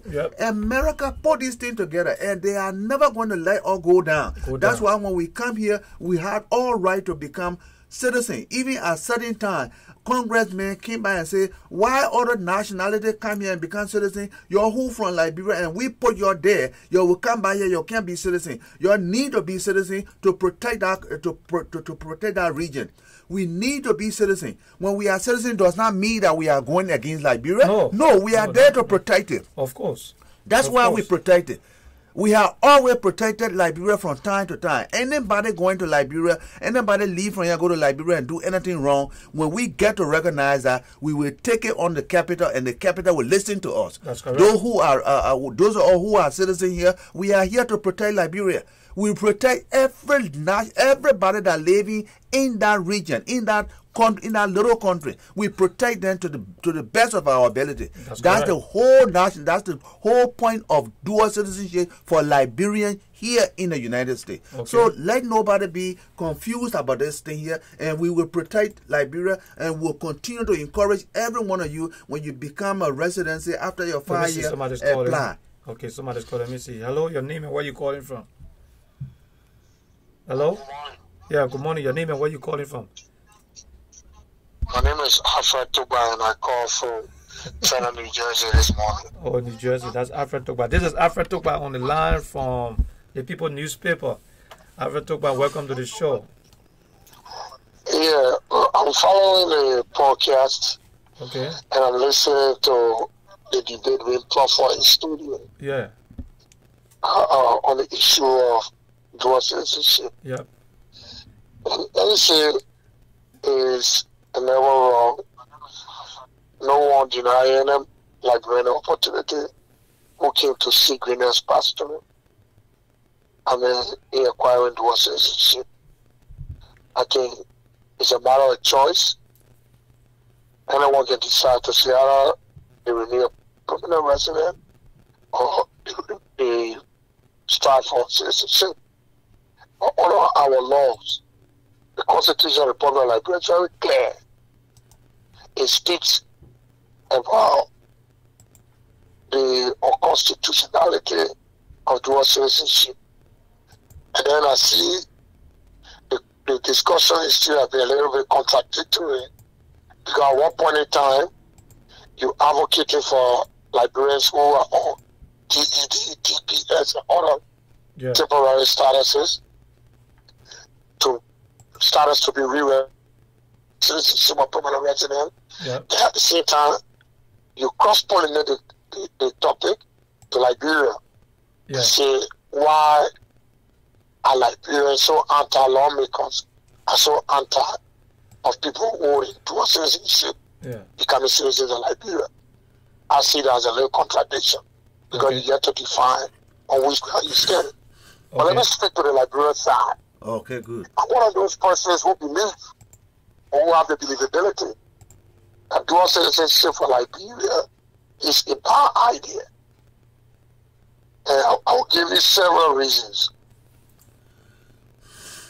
The most recent, there was an alleged corruption situation involving one Ellen Cochran, who then worked as the managing director of the Liberia Aviation Authority under the pastoral team of Ellen Johnson Sally, who through audit established that there were thousands of millions of dollars that were being supplied by the airport authority on our scholarship.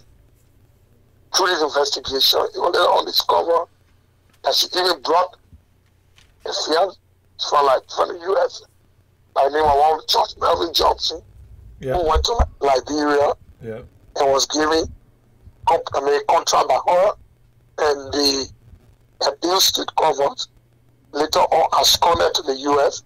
Is then taking the government of Liberia years to extradite Ellen Cochran because of her close tie with the US.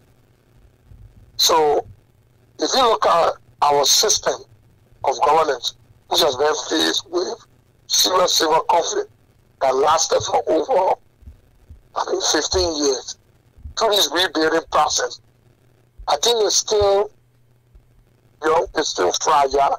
Our democracy hasn't birthed or matured to that left that we can start to consider the issue of dual citizenship, looking at the pros and cons.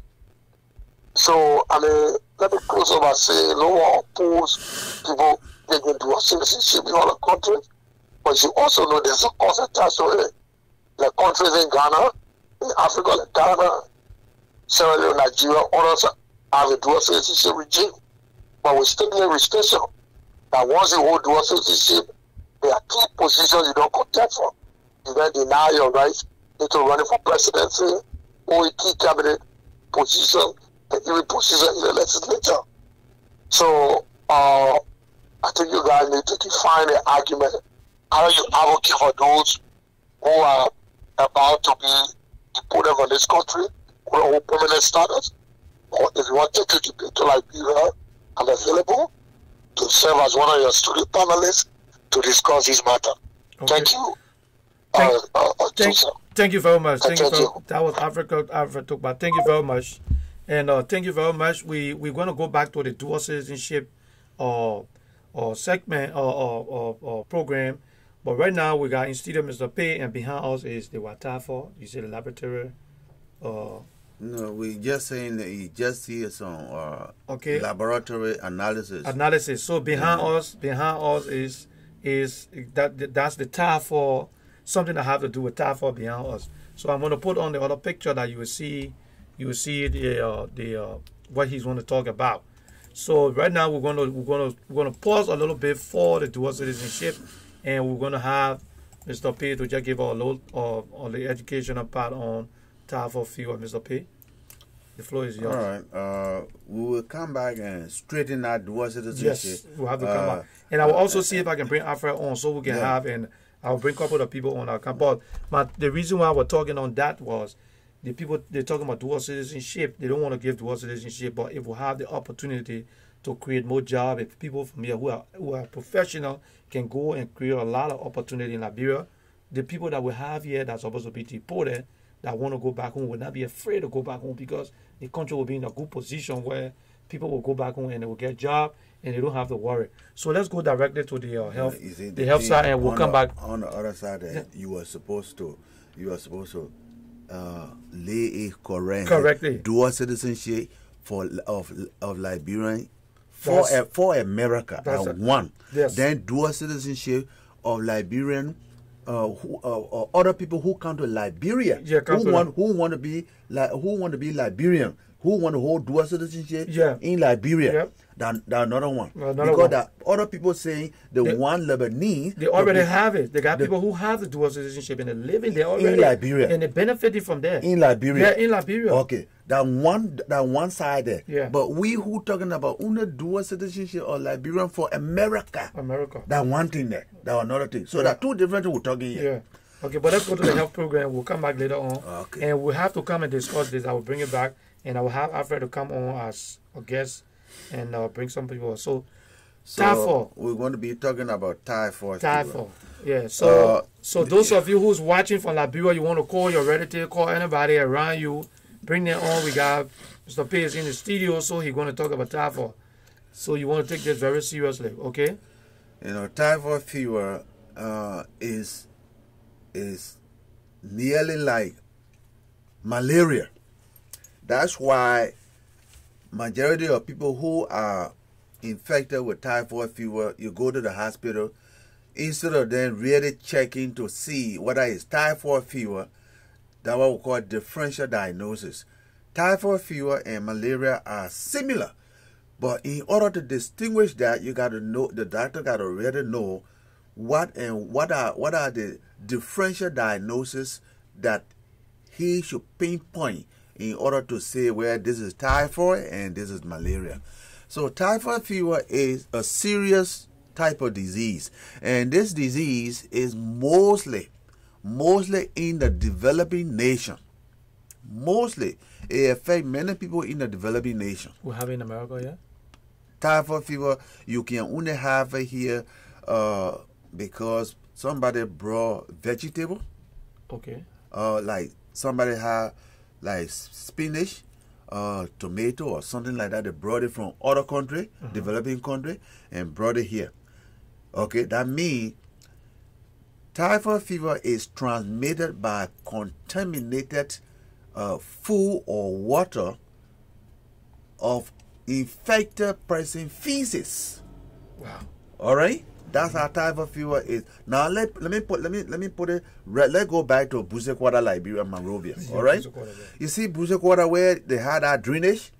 People, their toilet tube is empty through that drainage and leading to the beach. To the beach, yeah. Okay, that's a sewer there. That's a sewer. Yeah. Now, if that sewer is connected with any water, drinking water, yeah, you contaminate that whole drinking water. People can develop typhoid, and that outbreak of salmonella will be all around. Many people will be infected with typhoid fever. Okay, that's the kind of places that typhoid fever, the bacteria grow. You see, it grow in that kind of area. That's why sometimes back home we tell people, say, when you are digging your pit latrine, people usually dig pit latrine, yeah, and where to go in the toilet. Yeah. So okay, then you dig in your pit latrine. Now most of the time, pit latrine is necessary in the rural area of Liberia. Yeah. Then at the same time, well, hand pump, yeah, is also necessary in the rural area of Liberia. So what we do, we teach them to say that when you dig in your pit latrine, go 100 feet. Yeah, it might not be too close. Go 100 feet below the hill. Go down the hill and dig your pit latrine there. Then you come up the hill 100 feet and dig your well right there. Mr. P, you just said something that just took my mind back, because you said 100 feet? 100 feet. 100 feet. Because I know in Liberia, some of the way is not far away from the... No, you cannot do that. Yeah, because I noticed that in Liberia. No, that we always had to safeguard the water that we're drinking. Even at some other places, we can say, don't just go 150 feet. We want to be completely safe. We know that underground cross-contamination occur. Yeah, but hold on, Mr. Pip. Ladies and gentlemen, if you're watching and you're from Liberia, please invite somebody to listen to this. Because I visited Liberia and I know what I'm telling you. If you say 150 feet, yes, not too many, because people got one lot. They got one lot. Yeah. They build a house on the lot. They got a separate thing right there. Okay. And the way is just right. It's not that far away. You see the and one. It's not, the lane is flat. It's not even Okay. sloping. Now or let me tell you. You see the one lot. Yeah. The one lot have 4 angles, right? Yes. You see the left angle, in the other angle there. Yeah. And you cross it diagonally. Come on this side. Yeah. That will be 100 feet. 100 so feet. when you dig your well here, you dig the pit latrine up there. Between here, that's 100 feet. Yeah. But don't go from the other end to the next end here. No, don't do it that way. It's not 100 feet. If you do it that way, you will have cross contamination. Sometime to come, you will be infected with salmonella infection. So you cannot do that. That's why they're saying that salmonella infection, typhoid fever is more prevalent in the developing nation because over there, hygiene is disregarded. Oh, yes. Oh, yes. Poor hygiene in those areas, these are the people that are infected with that. And similarly, when somebody who got typhoid fever, okay, the feces, they crossly go into the drinking water in the well, okay? You drain that into the stomach. It's transferred from the stomach into the bloodstream by the lymphatic drainage. You see over there? You see the pictures behind all there? Yeah. Okay, that's why when the person go to the hospital, we try to examine you. You will see the doctor put the hand between under the chin like this. You know what we're looking for? We're looking for that lymph node. There's a lymph node that's supposed to be here. We are not supposed to feel it though. But when we feel that lymph node, that means it's solely that something is going wrong. My own good, right? I'm good, right? You know, I'm good. Yeah, you're good. Okay, no problem. You know, the lymph node, we are not supposed to be feeding it. Yeah. All right? But when we feed that lymph node and it's swollen, we say there's a problem here. So because the lymph node is responsible to drain that typhoid bacteria into the bloodstream. So we don't want it that way. So typhoid fever is transmitted by food, contaminated food, from the feces of somebody who is already infected. Yeah, now they went to go dig the, let's say they went in the garden and they're picking potato grain, they're picking pepper and something like that. The person went in the toilet. He didn't clean their hand, he just washing hand. He just cleaned himself, but he didn't clean his hand. He didn't wash his hand. He come back and touch that potato grain, touch that pepper. The pepper go right to the market. Now the market woman did not watch the pepper. Now the person come and just buy the pepper. He carry the pepper right away and say, "Oh, the pepper is so clean," and cut a little bit and then right away and put it down there. You see, you think say by you cooking, there are many bacteria. You can boil to a temperature of 112 degrees. That bacteria will not die. That bacteria will not die. You know what when we say sterilization in the hospital, when they say, oh, the sterilized material is about 212 degrees. In order to say that this particular material is sterile, that we don't expect the chance of infection is less than 15%. You see? So that's why it is better. We say here, hand washing take at least 80% of diseases down. You hand wash. You come from outside. The children come from outside. They come home. They come from school. They come home. They put their book bed down and say, "Oh, y'all guys, hamburger or hot dog to eat." Everybody go in the bathroom or wheresoever in the scene. Wash your hand with soap and wipe your hand with a paper towel clean before you come to eat. Yeah, but you see, in Liberia, I always like to reference Liberia because when you in Liberia, when you're out there, you don't have nowhere to wash your hands. You know, people you shaking people's hands, you move from one place to another place, so you find out a lot of people get sick because they don't have the opportunity for yeah, that's what happened. Even you transmit common cold from just shaking hands. The person got a hand, somebody when they sneeze, they don't cover the mouth and nose before they sneeze because common cold will travel just like that. Many people back home, you think that they are well, but many of them are anemic. And whenever you got low blood, you are easily can get pneumonia, you can get common cold, and common cold can lead you to pneumonia, bronchitis, asthma, any of those things. Wow. You see? So when you are anemic, when you don't have enough blood is what protects you. You have your immune system within the blood component. So it is better to always make sure that we have enough blood to protect our body. All right. When you sneezing. That's why majority of all we travel with handkerchief in our pocket. You want to sneeze, we take the handkerchief and sneeze inside there. Nothing leave anywhere. We put it right back in our pocket.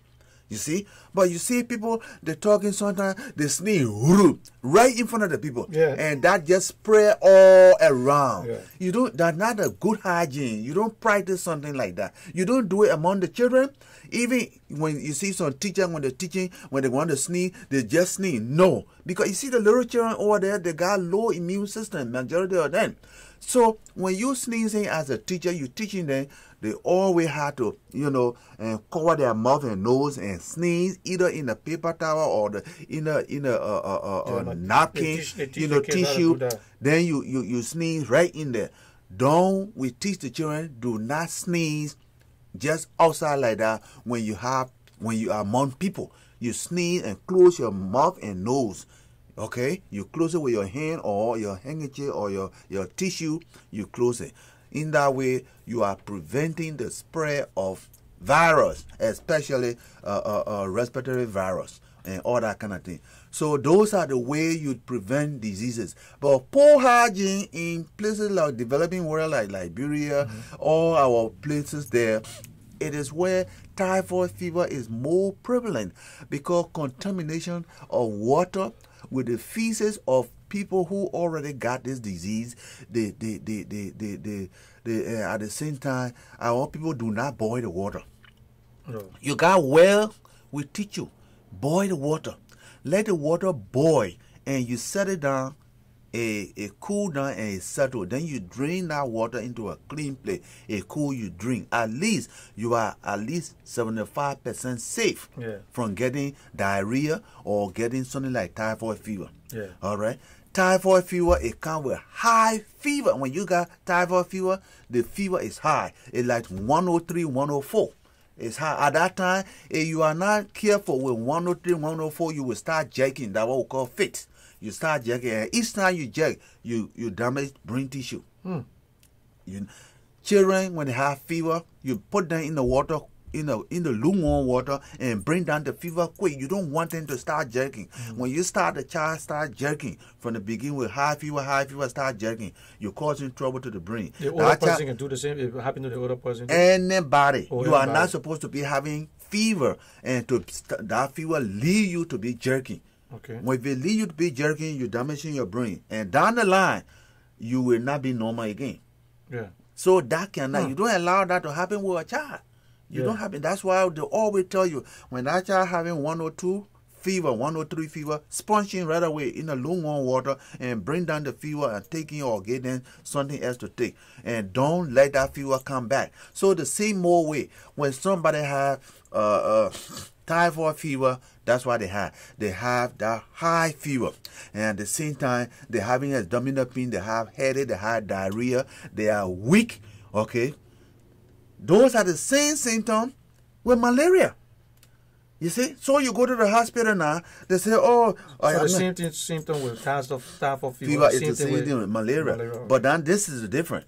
Okay. You can't just look at somebody and say, oh yeah, he got high fever, yeah, he got stomach pain, headache, yeah, he got diarrhea, oh yeah, okay, don't worry about that. The malaria he got. No. Anybody with high fever, typhoid fever, high fever, he got stomach pain, diarrhea, this and that. In order to treat this person, the first thing you will do with that, we will first of all just put that person on the bed and run the drip in that person. That meantime, we're running the drip of that person. We will take blood. We will ask the person for urine and do blood and stool just to do it for both person. With typhoid fever, we will see. You see what was showing behind her? Before, the other one we had before? Yeah. Okay, let me put it back up. You see that laboratory diagnosis? That's where the laboratory diagnosis come in, to make sure that what you're talking is true. You know, you will find those things. You will see particles like that in the blood. When you see that in the blood. So, but with bacteria, with malaria, you will not see that. You will see what we call chromatin dot in the blood of the malaria person. Wow. Malaria person, you will not see chromatin dot in the urine. You will not see it in the stool. You will only see it in the blood. But with typhoid, it will be in the blood, in the urine, in the stool. So that to tell you now that this person had typhoid. You see what happened over there? You see that kind of blood, that blood smell, that's a slide that show to you how you will see what would be on. That's how you'll be looking. What would be, yeah, the how you'll be looking. But with somebody who got malaria smell will be like, it will not be like that. You will do ground stain. When you do malaria, it will not be looking like that. You see, in order to just make sure what you do, because the person having high fever, that's why you put him down and give him a drip. Because when you give that drip to the person, it will decrease the high fever. While the high fever is decreased, you go down there and take the blood you get urine and the blood and the stool and check it. So that's how you'll be looking? Yes. Okay, so yes. you check that. It's check that. When you check that, when you see a blood specimen like this and check it this way, you see the slide, now you can say, oh, that typhoid. Okay, let me check the stool. You check it. You will see that. Then you check the urine. You will see that. But with malaria, you only see one side. It will only be in the blood. Oh, you will not see all of that. You will not see all of that. Okay. That's why you know that. How can you know, say, this is not malaria, this is typhoid. Yeah. Even though they all come out with fever, high fever, abdominal pain, vomiting, diarrhea, and other things like that. And I would say to the audience, when you go, people leave and go to Liberia. When you go to Liberia, you got to really watch what you're eating. Yes. You got to watch what you're eating because, you know, if you want to cook, some people go to cook, they buy food, you take it to the house, watch it thoroughly. Watch it first. You got to watch it first. And sometimes don't just say, oh, I eat food for a long time. I haven't eaten cassava leaf for a long time. You see somebody, you jump there right away, you start eating. Because I had a friend who went to Liberia and we ate a few minutes, we ate some food, and he was driving, going, and he started vomiting in the car. Yeah, because the food was spoiled. They just cooked. They just cooked the food. Yeah, but it was spoiled with something. Yeah. So with $7. Okay, so we in the car, he started throwing, or so we're thinking like, okay, somebody said, oh, the person in the mail. No. Yeah, they said, I think the person in the mail, that guy, JFK. No. And he vomited, and somebody had a flagy. They gave him flagy. And we took the flagy, and he talking to the hospital. I never follow up on that, but when he went to the hospital, and that was it. So if you're watching, please be careful. Those of you who travel to Liberia. Now, one thing I want you to do for me in the audience, take your phone and hit the share button. Please just hit the share button on your phone. I really appreciate it if you hit the share button because, you know, let's share the video, let other people learn, and, and get something so Mr. Pays back to you. So the typhoid fever, that's how it is. You gotta differentiate it from malaria because you know malaria. Sometimes you had that malaria and you coming up with a high fever like that, it will not just start 1 minute. So that malaria you will have had it for like 3-4 days, and like that, when you have that, when they put you down on the table to palpate you. When we palpate you, you know what we want to feel to make sure that there's malaria? Your spleen. We're going to feel, by the time we touch your stomach, we'll feel your spleen. We'll say when this person got enlarged spleen, that's chronic malaria. So we will we'll right away give you chloroquine right away, right there. We'll give you chloroquine right there and treat you with chloroquine. Then we say just send the blood into the lab. Because I checked this person. The spleen? You said the spleen? The spleen. The spleen. Okay, now where is the spleen located? The spleen is on the left side. Wait, hold on, Mr. Peter. In the loin. You see, the spleen is on the left side. When we put you down. Oh, this way? Yes. This is your left side there. Okay. When we put you down, we'll always palpate right in the middle of your stomach, right across your belly button, right here. When we palpate right here, this is a malaria person who got malaria, the spleen will be enlarged right here. Yeah, but my own is not large. We'll feed the spleen right away. Once you feed it that way, you say, okay, you know what? Y'all gave him some chloroquine. What about for typhoid? For typhoid, no. The spleen will not be enlarged. Okay. You will not see spleen over there. What differential diagnosis for typhoid is much better. Okay. Differential diagnosis, laboratory diagnosis is much better. That's why you're doing 2. You're doing 3. The urine, the stool, and the blood. Okay. But with malaria, the diagnosis, physical diagnosis, symptom-wise and sign, plus the blood is what is much better. With malaria, you will see the person's eye will be a little bit yellow. Malaria. Malaria. You're talking about chronic malaria now? Yeah, it'll be yellow. Okay. And then from there, you will find out that the person's spleen is enlarged. Okay? The spleen is enlarged. So when you see the spleen enlarged and you got a little, the sclera is yellow, the white part of the eye, you call that the sclera, you call that atrial sclera. When it's yellow, Then you say, well, this person may be having malaria, chronic malaria. And malaria doesn't just develop 1 minute like that. That's why the spleen will be enlarged. That's why the spleen will be enlarged. So that's how you differentiate typhoid from malaria. You see? So it is not every fever, high fever, abdominal pain, diarrhea, constipation come with that's typhoid. Or it's not all will come with malaria. So you always have to make sure that you do a laboratory diagnosis. But in those days, we used to give people chloramphenicol for typhoid fever and other things like that. That was a drug of choice. Okay. But we don't know whether they had that at home. But typhoid is more prevalent in a poor hygienic nation, developing nation, where hygiene is very poor, where they got sewer contaminated with drinking water. You see? Right. So it's not right. And when you look at Liberia, I mean, most of when you talk about this, is something like, because I know a lot of people that got away, and that's far away from where they have the bathroom, and they have, people having garden right there too. Yeah. You know what I mean? Some people eat. Some people go to the back where they have the fresh. They say, oh, the green growth. The potato greens grow very fresh here. Okay. And they go and take something from there and eat. So wow, this is something. I'm telling you. Yeah, that's why you're supposed to. These are things that you're supposed to know.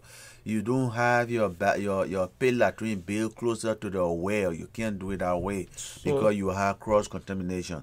So every food that you pick, anything, even you go to the market, you want to buy tomato or bitter ball or okra or anything.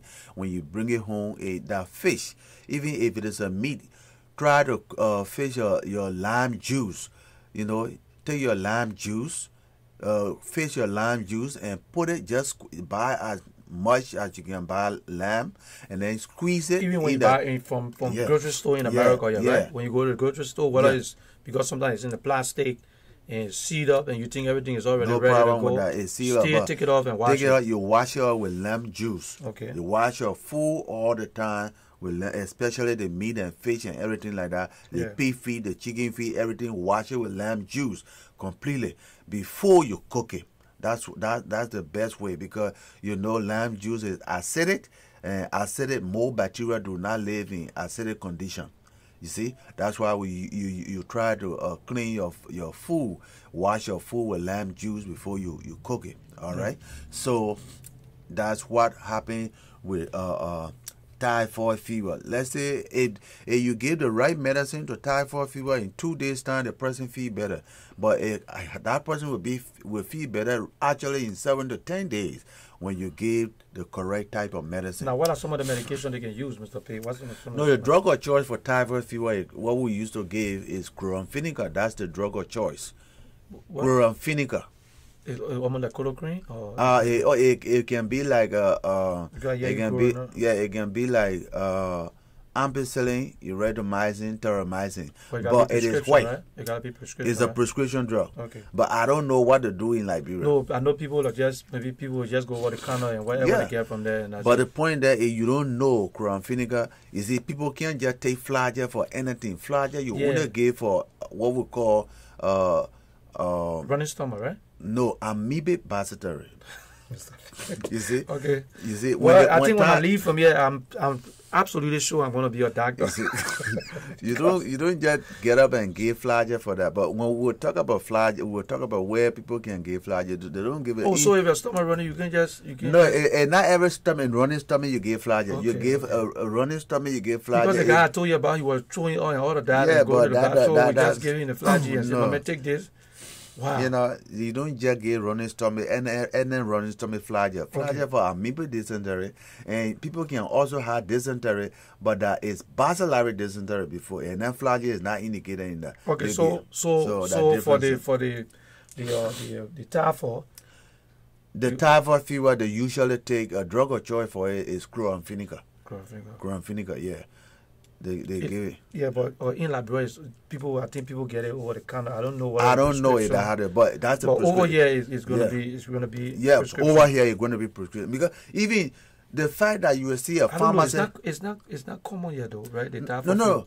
Typhoid fever is not prevalent in industrialized nations. Okay. So it gotta be. Yeah. It's only in developing nations. Developing. Okay. You see, when you guys were on the camp, when the people were on the camp. Oh yeah, typhoid fever. Oh. They're walking all over the place.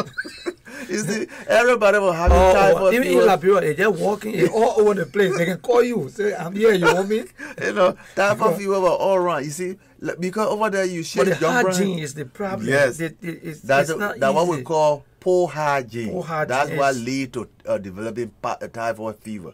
You see, developing nation, typhoid fever is not the poor drinking water contaminated with the sweat. That's very, very, very not healthy enough. Okay, now good. For the audience, those of you that are watching, the phone number is on there. You look at the screen, you see the phone number, and we have the first number. You can use that number for our Cash App if you want to donate to the platform. We appreciate that. And we have Mr. P is in studio. I'm going to see if I can get in touch with that couple to come on. But if you can call and ask a question, especially for those of you that are in Liberia, the number on the screen, you can use that number to the WhatsApp. The WhatsApp number, the first number, 215-954-1375. You can call that number on the WhatsApp number. You will get us, and you'll be able to talk directly to Mr. P. And I'm going to call Dr. Cooper too. So please, you can call and Mr. P, I think we'll take a little break and take a little break, and we'll be right back. And we can have you continuing on the topic. So we'll take a break. Okay.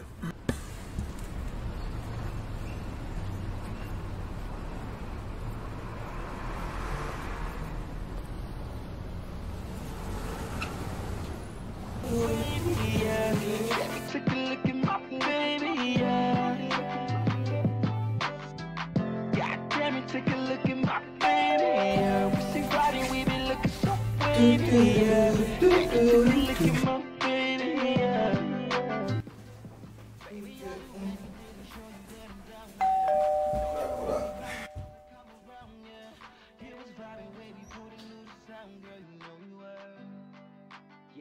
It's why I love my baby girl, because she hold me down for real. Scoop me up in that black Nissan when I didn't have them wheels. So now I got my baby riding with me. Plus she be looking extra pretty. Put 100 carats on and gave her chills. I'm like, ooh, yeah. Look at my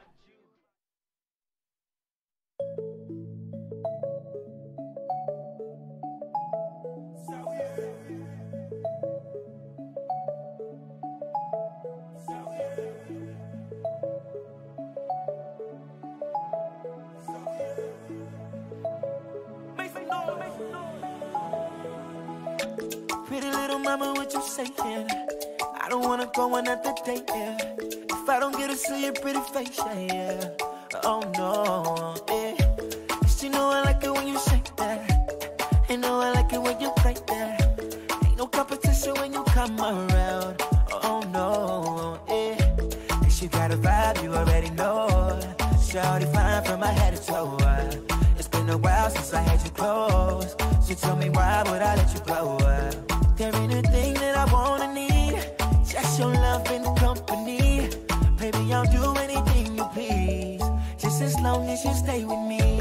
So baby, won't you stay tonight? Here we can do the things you like. Won't you stay tonight? And I'ma make you feel right. Oh baby, won't you stay tonight?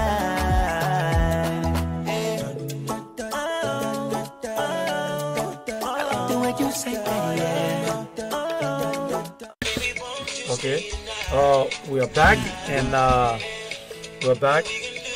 unfortunately, we just spoke to Dr. Cooper, and Dr. Cooper is driving. He's on his way to Atlanta, right? Yeah. To Atlanta, so he expecting a conference call, so he might jump in later on. But he said he will probably call later on. So we can get Dr. Cooper on right away. So we're gonna have Mr. Pedro just keep doing his thing, and if Dr. Cooper call, I'm gonna put Dr. Cooper on the phone.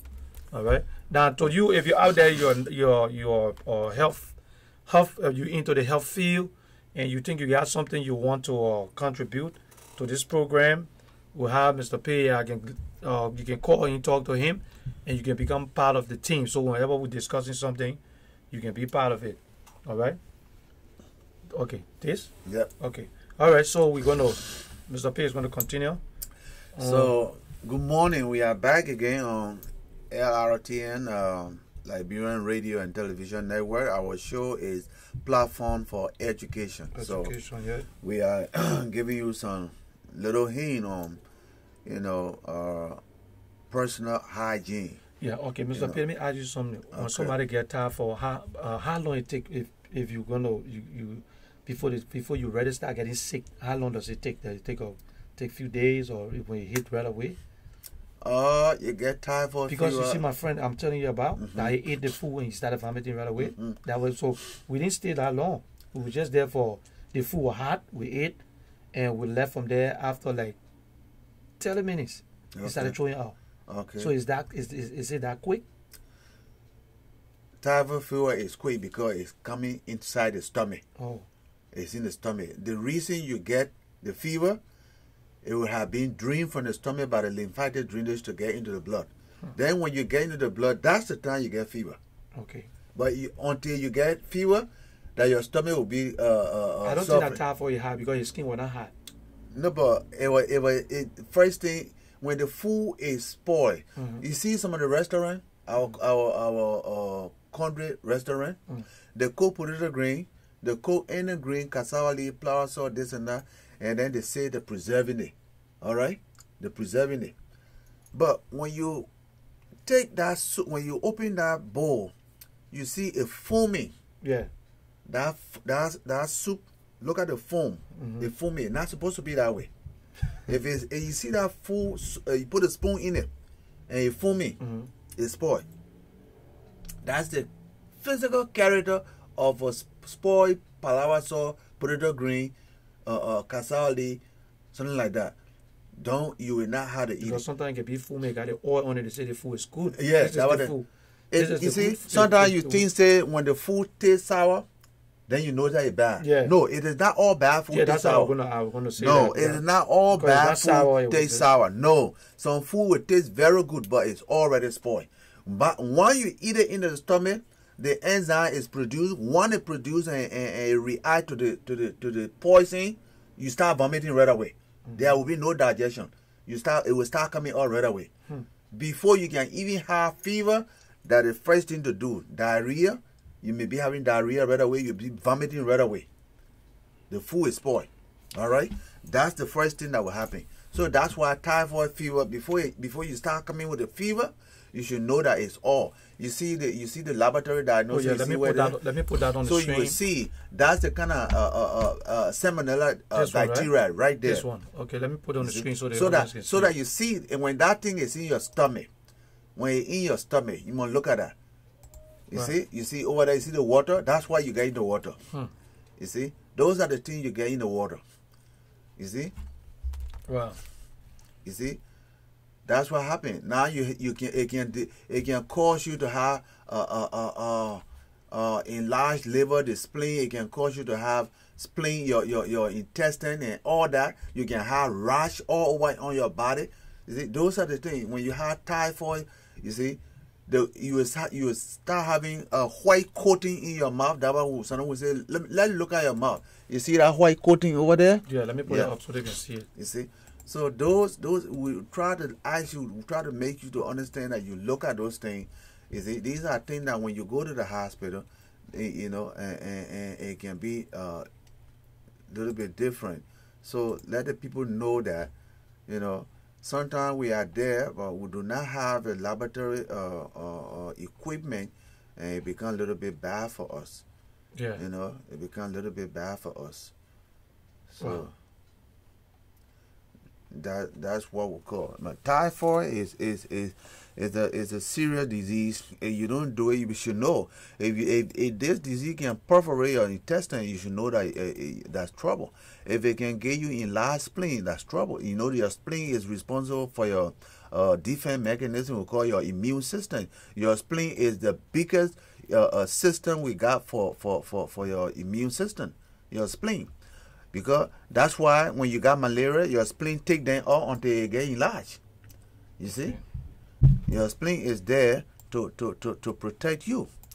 So your stomach is there to protect you. That's why anything you put in your stomach is not right. The first thing you will start vomiting. It will not wait. Yeah. You see, it only wait until it get into your bloodstream. If you develop fever, if it's not in your bloodstream, you will not develop fever. And the blood is very sensitive. Any poison get in there, anything that's not supposed to be there, it get in there. The first thing you have fever. That will be the sign. You see. Okay, I'm trying to put this up for you guys to see it. Okay. Now that is not bad. Okay, that's very good. You see the man hand there with a cup. You see that greeny cup. You will see that man hand right there. You see there with a cup. You see. So that is the, let's say the sewer is mixed with your drinking water. You take the water, you think the water is clean, but look at what in that water. You see, right cup right there. Yeah, that's a cup right here. Yeah, right there. You see that cup? Yeah. You see, so when you see that drinking water. You see, but sometimes you'll not be able to see it with your bare eyes. No, when we take, because if you're in Liberia and you go to the well, you drink the water from the well, you not want to see it. If you go take the analysis. Let's say if typhoid fever, there was an outbreak of typhoid fever in the village. Yeah. So when we send an investigator or environmental health, somebody like Randy Dabo them, when we send them there, they're going to take the sample of that water. Yeah. They're going to take the sample of that water and examine it. When they examine that water with all their analysis equipment, that's what they're going to be looking at in the water. Those are the bacteria. That's what we call Salmonella typhosa. That's what Salmonella typhoid. Instead of like you got FI, but it's TYPHI typhoid. Salmonella typhoid. That's what you're looking at. This right here, up here? No. Oh, the glass. Oh, the glass. Right there, terminal typhoid. That's what we're looking at. Okay. You see, right that glass. You see, yeah, that's the glass right there. You see, right there. That's what we're looking at. Yeah, right there. That's what we're looking at.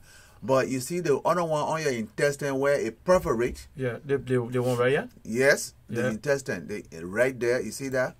Now you see the small rashes on the other side there. Yeah. You can develop rash on your skin. From the typhoid. Typhoid. You can develop rash on your skin. Yes.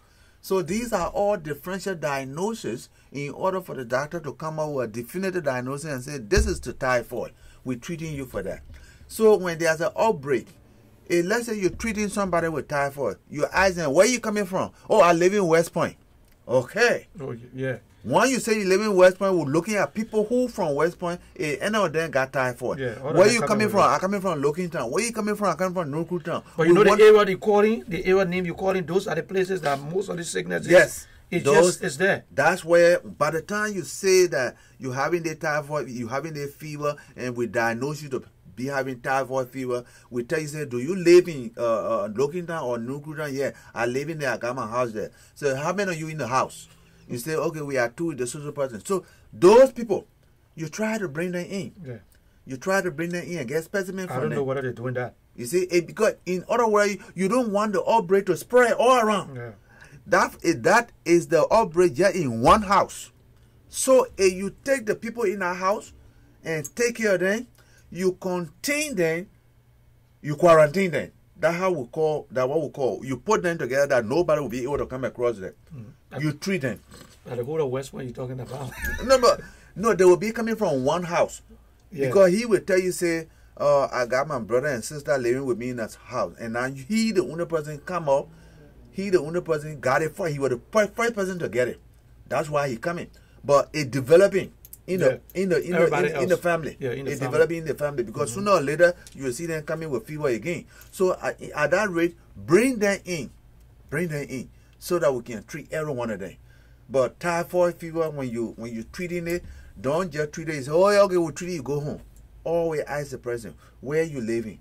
How many of you living in the house? Because you know that people can be coming from that same area. Yeah. That same area. At that rate, what you do, you call the environmental department. and say, look, this person came here with he came here with typhoid fever. Definitively, we are diagnosing to have typhoid fever. We treating him, but we want you to go in our community, check the water source, where they had their pay latrine. You see, because if the pay latrine, somebody, this man, you don't know he been over there for maybe for 2 weeks or so. He developed a thing. He been going into the place that and he defecated all around. Mixed with the water, everybody else there will be an outbreak. There's going to be an outbreak of typhoid fever. So go down there. That become environmental problem. You see? So we got to treat the people like that in each community. We got to treat them. When the president comes from our community, we got to get those people, quarantine those people. Sometimes you say, okay, all of you in the house here, we don't want anybody coming in the house. Y'all stay out. We want to take care of these people. Everybody, y'all put them in the house, in the car, carry them. They will get your blood, they will get your stool, they will get your urine. Yeah. Those are the things we will check. Okay. Then beside that, you look at them. You say, do you go in the toilet and then blood in the toilet? They will tell you, say, no blood in the toilet. You look at their body. Whether there's a rashes, you look at their mouth, and then kind of a white patch at the bypass or their throat. You look at those things because those are the things that are developing. You see, that's what typhoid fever will do to people. So you check all these things.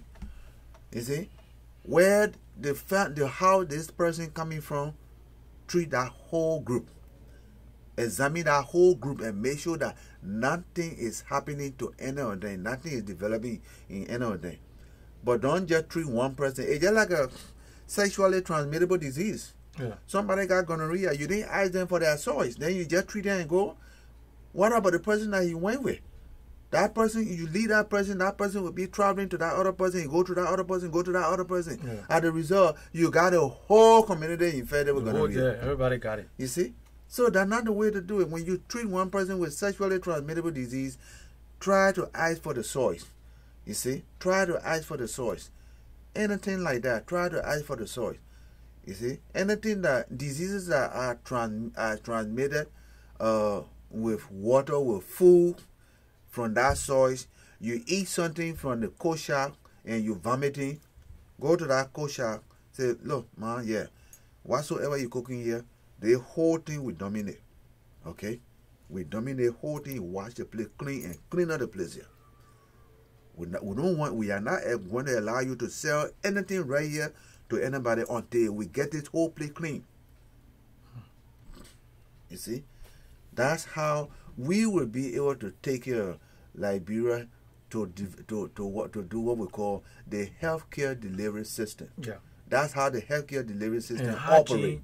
Hygiene is a major problem in Liberia. Now when we're doing the healthcare delivery system, the environmental health are closely on our back. Because by the time we see them, we send them there. They are going to go there to see why hundreds of people over here, every now and then they come with malaria. Every now and then they come in with fever. Every now and then they come in with fever. Y'all go down there and see where the people waste their water. Is there any stagnant water anywhere around there? Is there any kind of place they're wasting the water in a hole and they're putting dirt in that hole and they put water in there? Malaria is breeding, mosquito is breeding in that place. Y'all go there and treat the place. Alright? Y'all go there and find out where they got their drinking water coming from. Y'all go there and find out where to go in their pit latrine. Then environmental health is going there now. That's the work that they're doing to make sure that when we finish doing that, if we clear the source of infection, these people will not come out with animal infection like that. Okay. This is how developing nation works. That's how we run and come over here.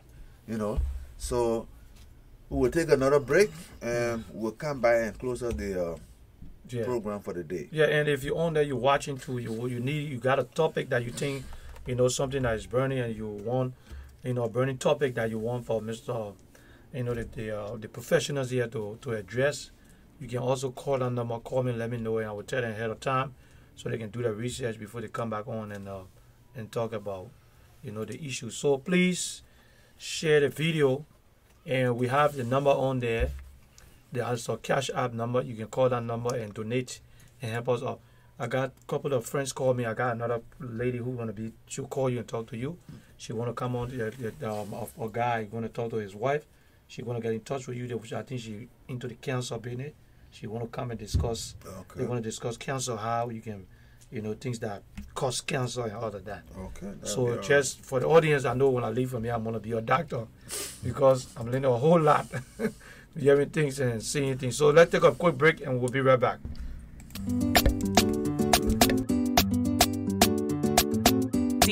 D12 on the beat. All I do was win, win, win, win, win, win, win, win, win. All I do was win, win, win, win, win, win, win, win, win.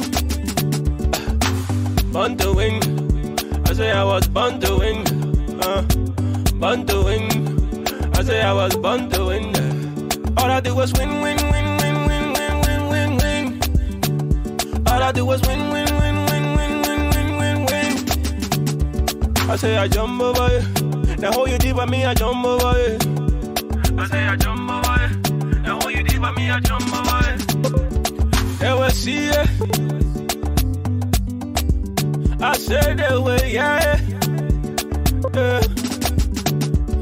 So you forced to let me. You not let me say you forced to let me. You forced to let me. You not let me say you forced to let me. Jehovah bless you, no man can curse you. When Jehovah bless you, no man can curse you. When I can go away with you, and when I feel it will hurt. When I need it with you. All I do was win, win, win, win, win, win, win, win, win. All I do was win, win, win, win, win, win, win, win, win. Born to win. I say I was born to win. Born to win. I say you was born to win, yeah. All I do was win, win, win, win, win, win, win, win, win. All I do was win, win, win, win, win, win, win, win, win. I say I jump over it. The whole you did by me, I jump over it. I say I jump over it. The whole you did by me, I jump over it. I say I jump over it. I say your time, now your time, nobody can stop it.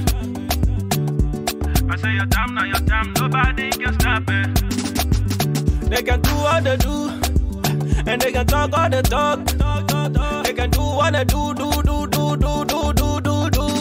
Hey, turn the fire the person, Holy Ghost fire the person. Turn the fire the person. All I do is win, win, win, win, win, win, win, win.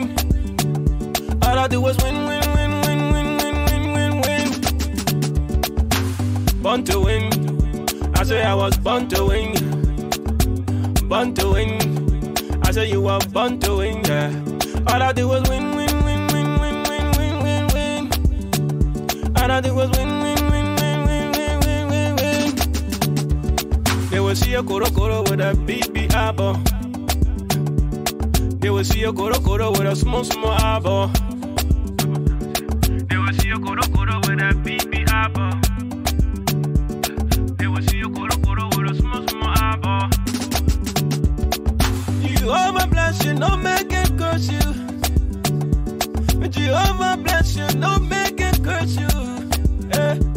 I say your time, now your time, nobody can stop it. I say your time, now your time, nobody can stop it. I say I jump over it. The whole you did by me, I jump over it. All I did was win, win, win, win, win, win, win, win, win. All I did was win, win, win, win, win, win, win, win, win. Born to win. I say.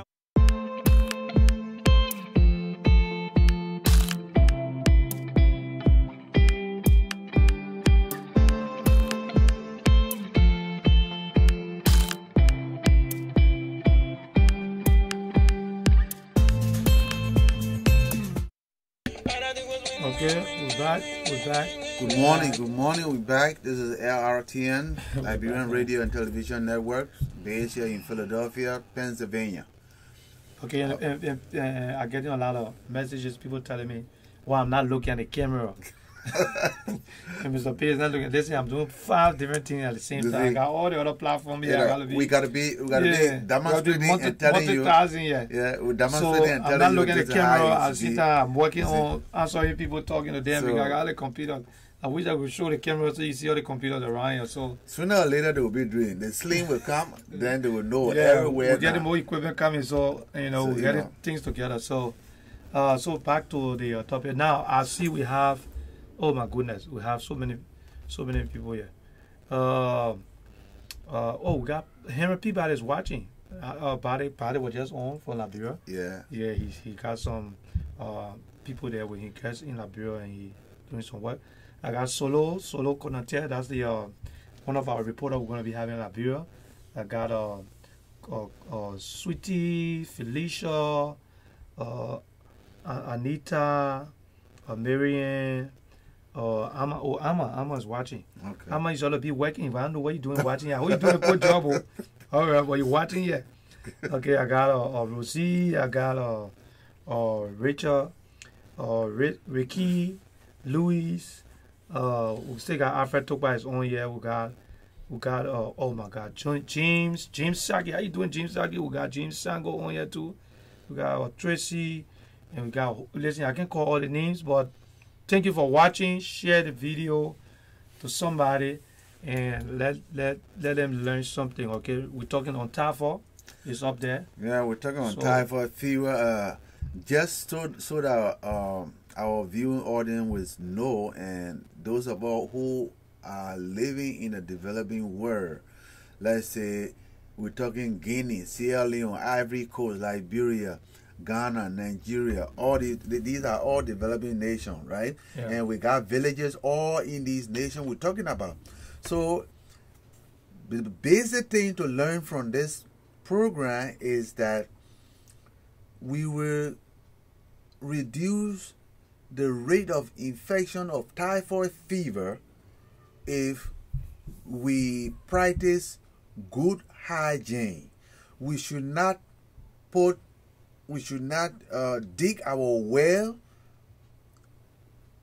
closer to our pit latrine or our toilet. It should all be like 150 feet apart. You dig the well here and you dig the pit latrine over there, but they should be between 150 feet apart so that you will not have underground cross contamination. We don't want it that way. So typhoid fever is spread by contaminated food and water, drinking water. That means the person who is contaminated, the person who is sick, he will have, toilet, and that toilet will be mixed with the drinking water. And from there, if you go and drink, it will be problem. Even the person got typhoid fever, he go in the toilet and then he clean himself, but he didn't wash his hand. You come back and shake his hand. Now you shake that man's hand, you go now and see the donut, Mami Pop Pepper on the street, and you take that, you didn't wash your hand, you take that and eat. You have been infected right there. So basic, wash your hand before you eat. When you come from outside, you shake people's hand, you open the door, you touch this thing, you touch that. When you go home, when you want to eat something, anything you want to eat, wash your hand with soap and water before taking that food to eat. That's the way to protect it. You see, the hospital is not intended to just be there. Oh, you got typhoid fever here today, we give you chloroquine, you finish taking it, yeah, you all right, yeah, you go back. Then tomorrow you come back again, you got typhoid fever. No, that's not the way. If you will be coming with typhoid fever every day, then we want to know where you're getting it from. Where you getting it from? Then we got to go to where we got to go down there. We'll call environmental health to call audience on you and say, well, there's a place you're drinking your water. We want to make sure that nobody drink their water. We got to treat it. We got to stop you guys from drinking their water or all that kind of thing. Yeah. You see, we can't treat one thing over and over again. We can't treat, let's say we got people, they say you're saying all statistics. We got 200 people, they sent statistics from Sino County. They all with malaria in last spring. Hey, where you people will be being infected with malaria in last spring? Let's see where you're living. Let's see the water around there. Let's see where is any water there breeding mosquito. Let's see your house that you're living in. Is these houses are protected? I mean, is breezy? Do you have a ventilation or anything? We want to see that. Then we will send environmental health group to sign up to see where the malaria, the mosquito coming from, because mosquito is the carrier for malaria. Yeah. You see, the mosquito bite you and inject that into you. There where you come from. We'll talk about it another time. But what we're saying is, when we treat you with any infection that is transmittable by either food, by drinking water, or sexually transmittable, in that way, when we do that, it will. Hello? Hello, your name or where you calling from? My name is Sophie, and this. Okay. Please, if you have bills issues, wait. When we get out of here, you can call. You can call us later on, but right now we're not taking. I want to say welcome Miss Thomas. I see Miss Thomas, Bernice, Theo Phillips, Daniel, Matu, and Benu, Queen. Everybody, welcome on the show. Welcome, and please share the video. Yeah. Share the video so somebody else can benefit from the educational part of this segment. Okay. So in that way, be mindful. Anything that you see, that any diseases that you can get from being transmitted by contact, human contact. That is, you shake the person's hand, or you know that it is in food, it is in drinking water, it's from touching and other things like that. Let's first of all make sure that we're able to wash our hands before we eat. Let's make sure that when we are sneezing, we cover our nose and mouth to sneeze. Let's make sure that our drinking water is safe. Let's make sure that the food we got is covered. You know, when we come to eat it, get a warm food and eat. Make sure, look at your food. It's not foaming. The green is not foaming. No foam in it. It is not all food that spoil, taste, die. No. The food will taste good, but it is spoiled. All right? Look at those things. Those are important things that we should know to keep safe every day. Wash our hands to eat. Sneeze in the tissue. Okay? When you shake people's hand, you wash your hand. Okay? When you go to eat, wash your hand. And make sure that our drinking water is safe. Okay? The typhoid fever is mostly in a developing nation, poor hygienic area. Okay, where the sewer mixed with drinking water. We don't boil our water properly. If we are in the village, let's try to boil our water. If we drinking from the well, get the water from the well, boil it before you drink it. All right. It will that would be the most, especially for the babies, because if they don't have the opportunity to buy mineral water or to get good water, you know they usually get the water. I know in Liberia they usually boil the water for the children. Yeah. The little baby, they will boil it. Then they put it in the flask. Yeah. Then when they want to drink, then they use that. Yeah, they use that again. Yeah, differently. That's good, right? That's the best way to do it. Yeah. That's the best way to keep that, because if you let the child come down with running with diarrhea, it will kill the child right away. It will kill the child. If the child run down with diarrhea, potassium is running down, sodium is running down, you don't have any, that child has no, the blood is not do not have any more water in it, and that child develop hemoconcentration. It becomes very, very bad. We don't want it that way. So you don't let a child come off with diarrhea and other things like that. So try to boil water. Typhoid fever is transferred from one person to another by food and drinking water. And it is mostly in a poor hygienic area. People toilet on the beach, and people toilet in the place, and they don't clean their hand, nothing to wash their hand. No, it's not right. So that's the best way to do it. The only way we develop, the only way we improve our living standard, by following these procedures when we see it. That's why we went to school. When you go to school, practice what you learn. When you learn it, you improve your living standard. You make your lifespan much longer. All right. If we don't do it that way, we are going to hurt ourselves early before the time. You see. So you have any question, call us right now and Call. you share the video. The number is so, on the screen. The number keep can- going on the screen. 215-954-1375.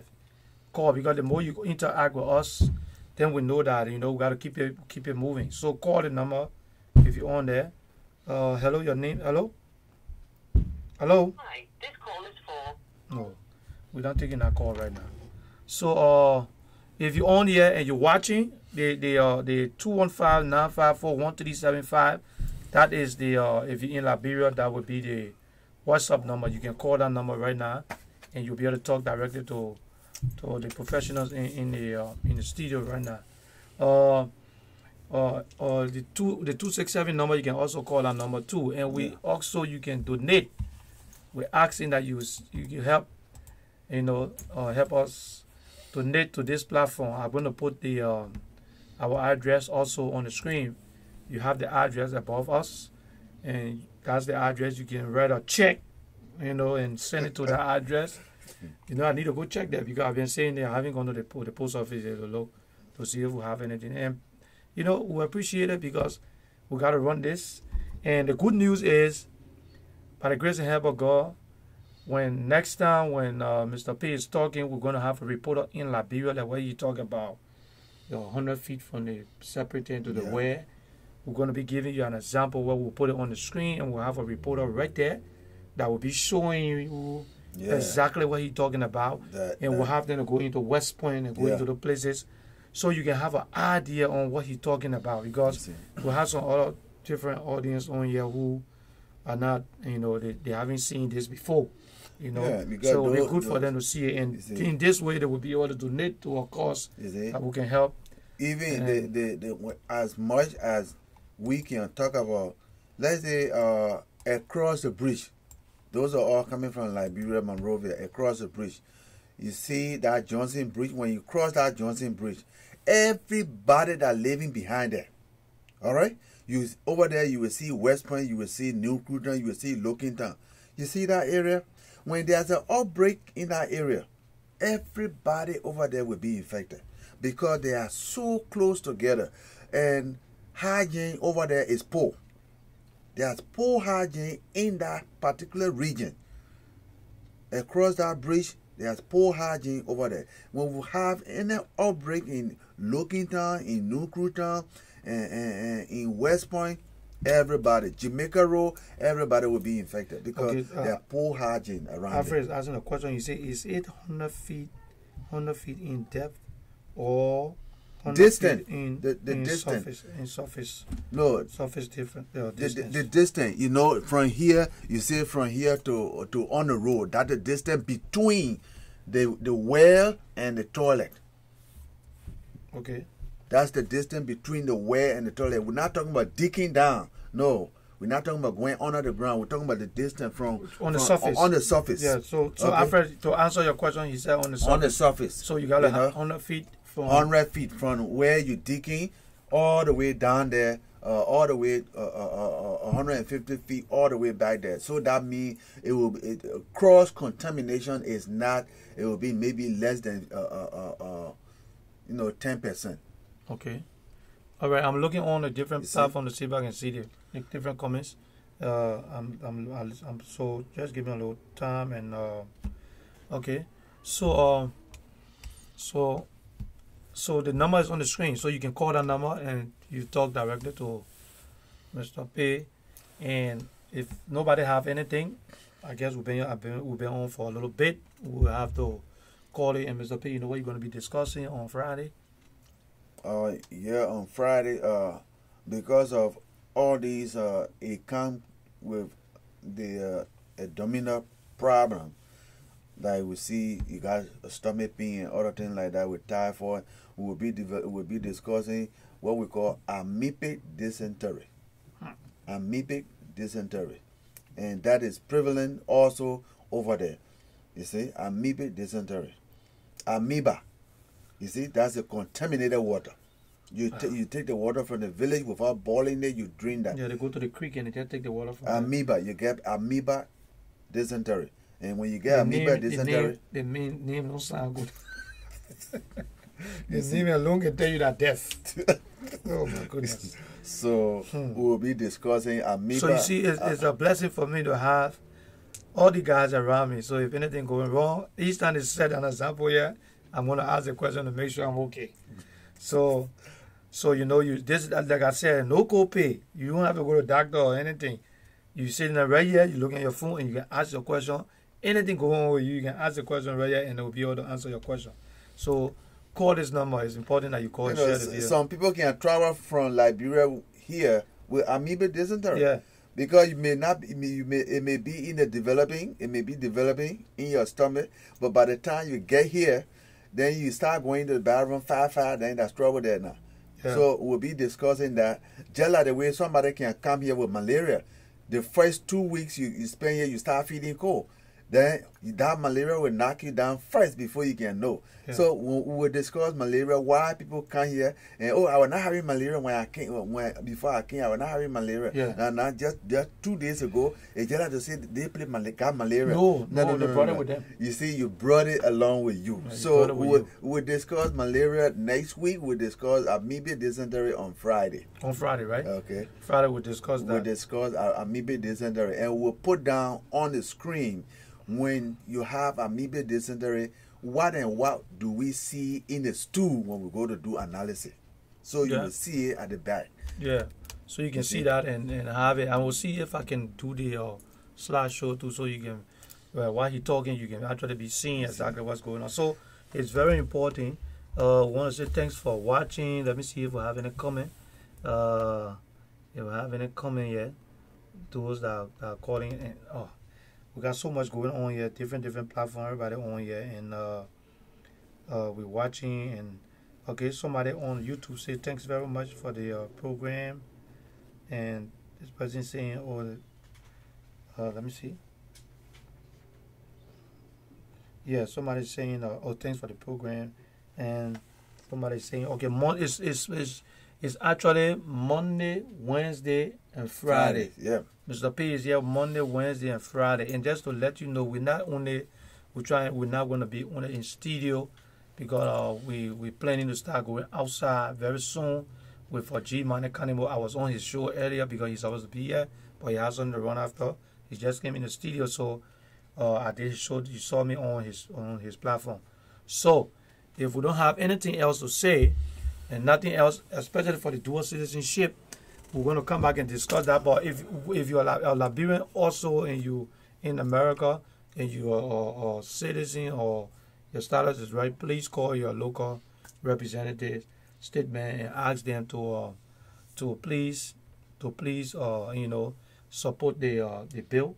Yeah, support support that legislation, that Jairi will have to introduce on the floor, so that call your congressman. I was on the conference call last night with but he had so many calls, and he only had 1 hour. Yeah, 1 hour. So I couldn't say anything. Yeah, what I'm gonna do is to just spread their letter in the mail this morning. Oh, you have the letter? I got all the letter. I'm gonna spread in the mail this morning. Okay. So let's call them, because we cannot allow our brother and sister to go back.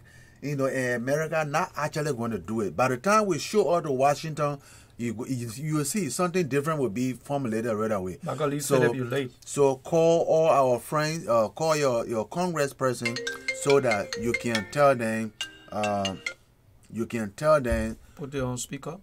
Okay. So you can call your congressperson and then tell them to support that bill that will be introduced on the floor by Jairi, concerning the Liberian who have come here and were giving TPS and giving DED, and the DED and the TPS has already expired.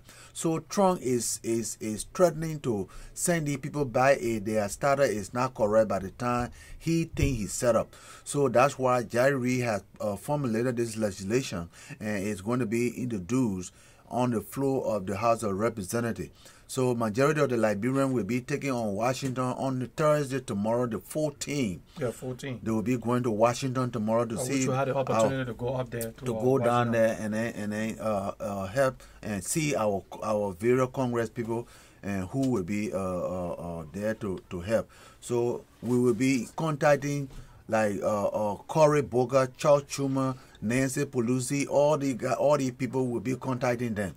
So when we do that, we know that we will succeed, and that bill will pass, and our brother and sister will be living in America with green card. They will be having their status will be changed to green card. So in this way, every one of you there who will be watching us, please listen to this and support the cause, okay?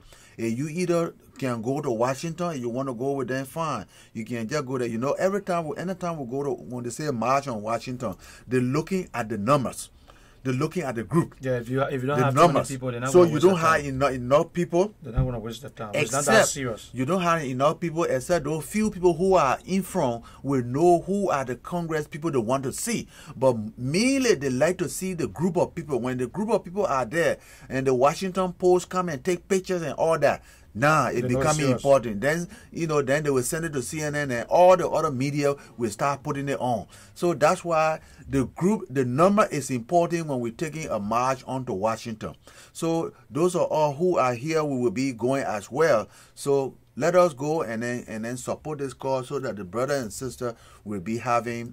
We'll get to get their status changed, and will be all. Send people back to relay. Nobody. They will not go by there. They will not go by there. It's just a threatening. But our groups are here. We got good Republican. We got a lot of Liberians here too. We got good Republican, and we got Democrat, and they know the history already existing here. So they are not just going to send all their like some other group of people. It's not so. So we want you to hear that. Other than that, we will close the program, the platform for education for right now, and we'll come back on Friday, and we'll give you education on amoebic dysentery. Until then, goodbye for today. Thank you very much. And we want you to don't forget the number on there is the WhatsApp number, and you can also donate on that number. You can call us. The first number is 215-954-1375. That's the Cash App number too. You can also donate on that number. We want to say thank you for watching, and I guess we'll see you on Friday. I'll be here tomorrow. We'll see you tomorrow. All right.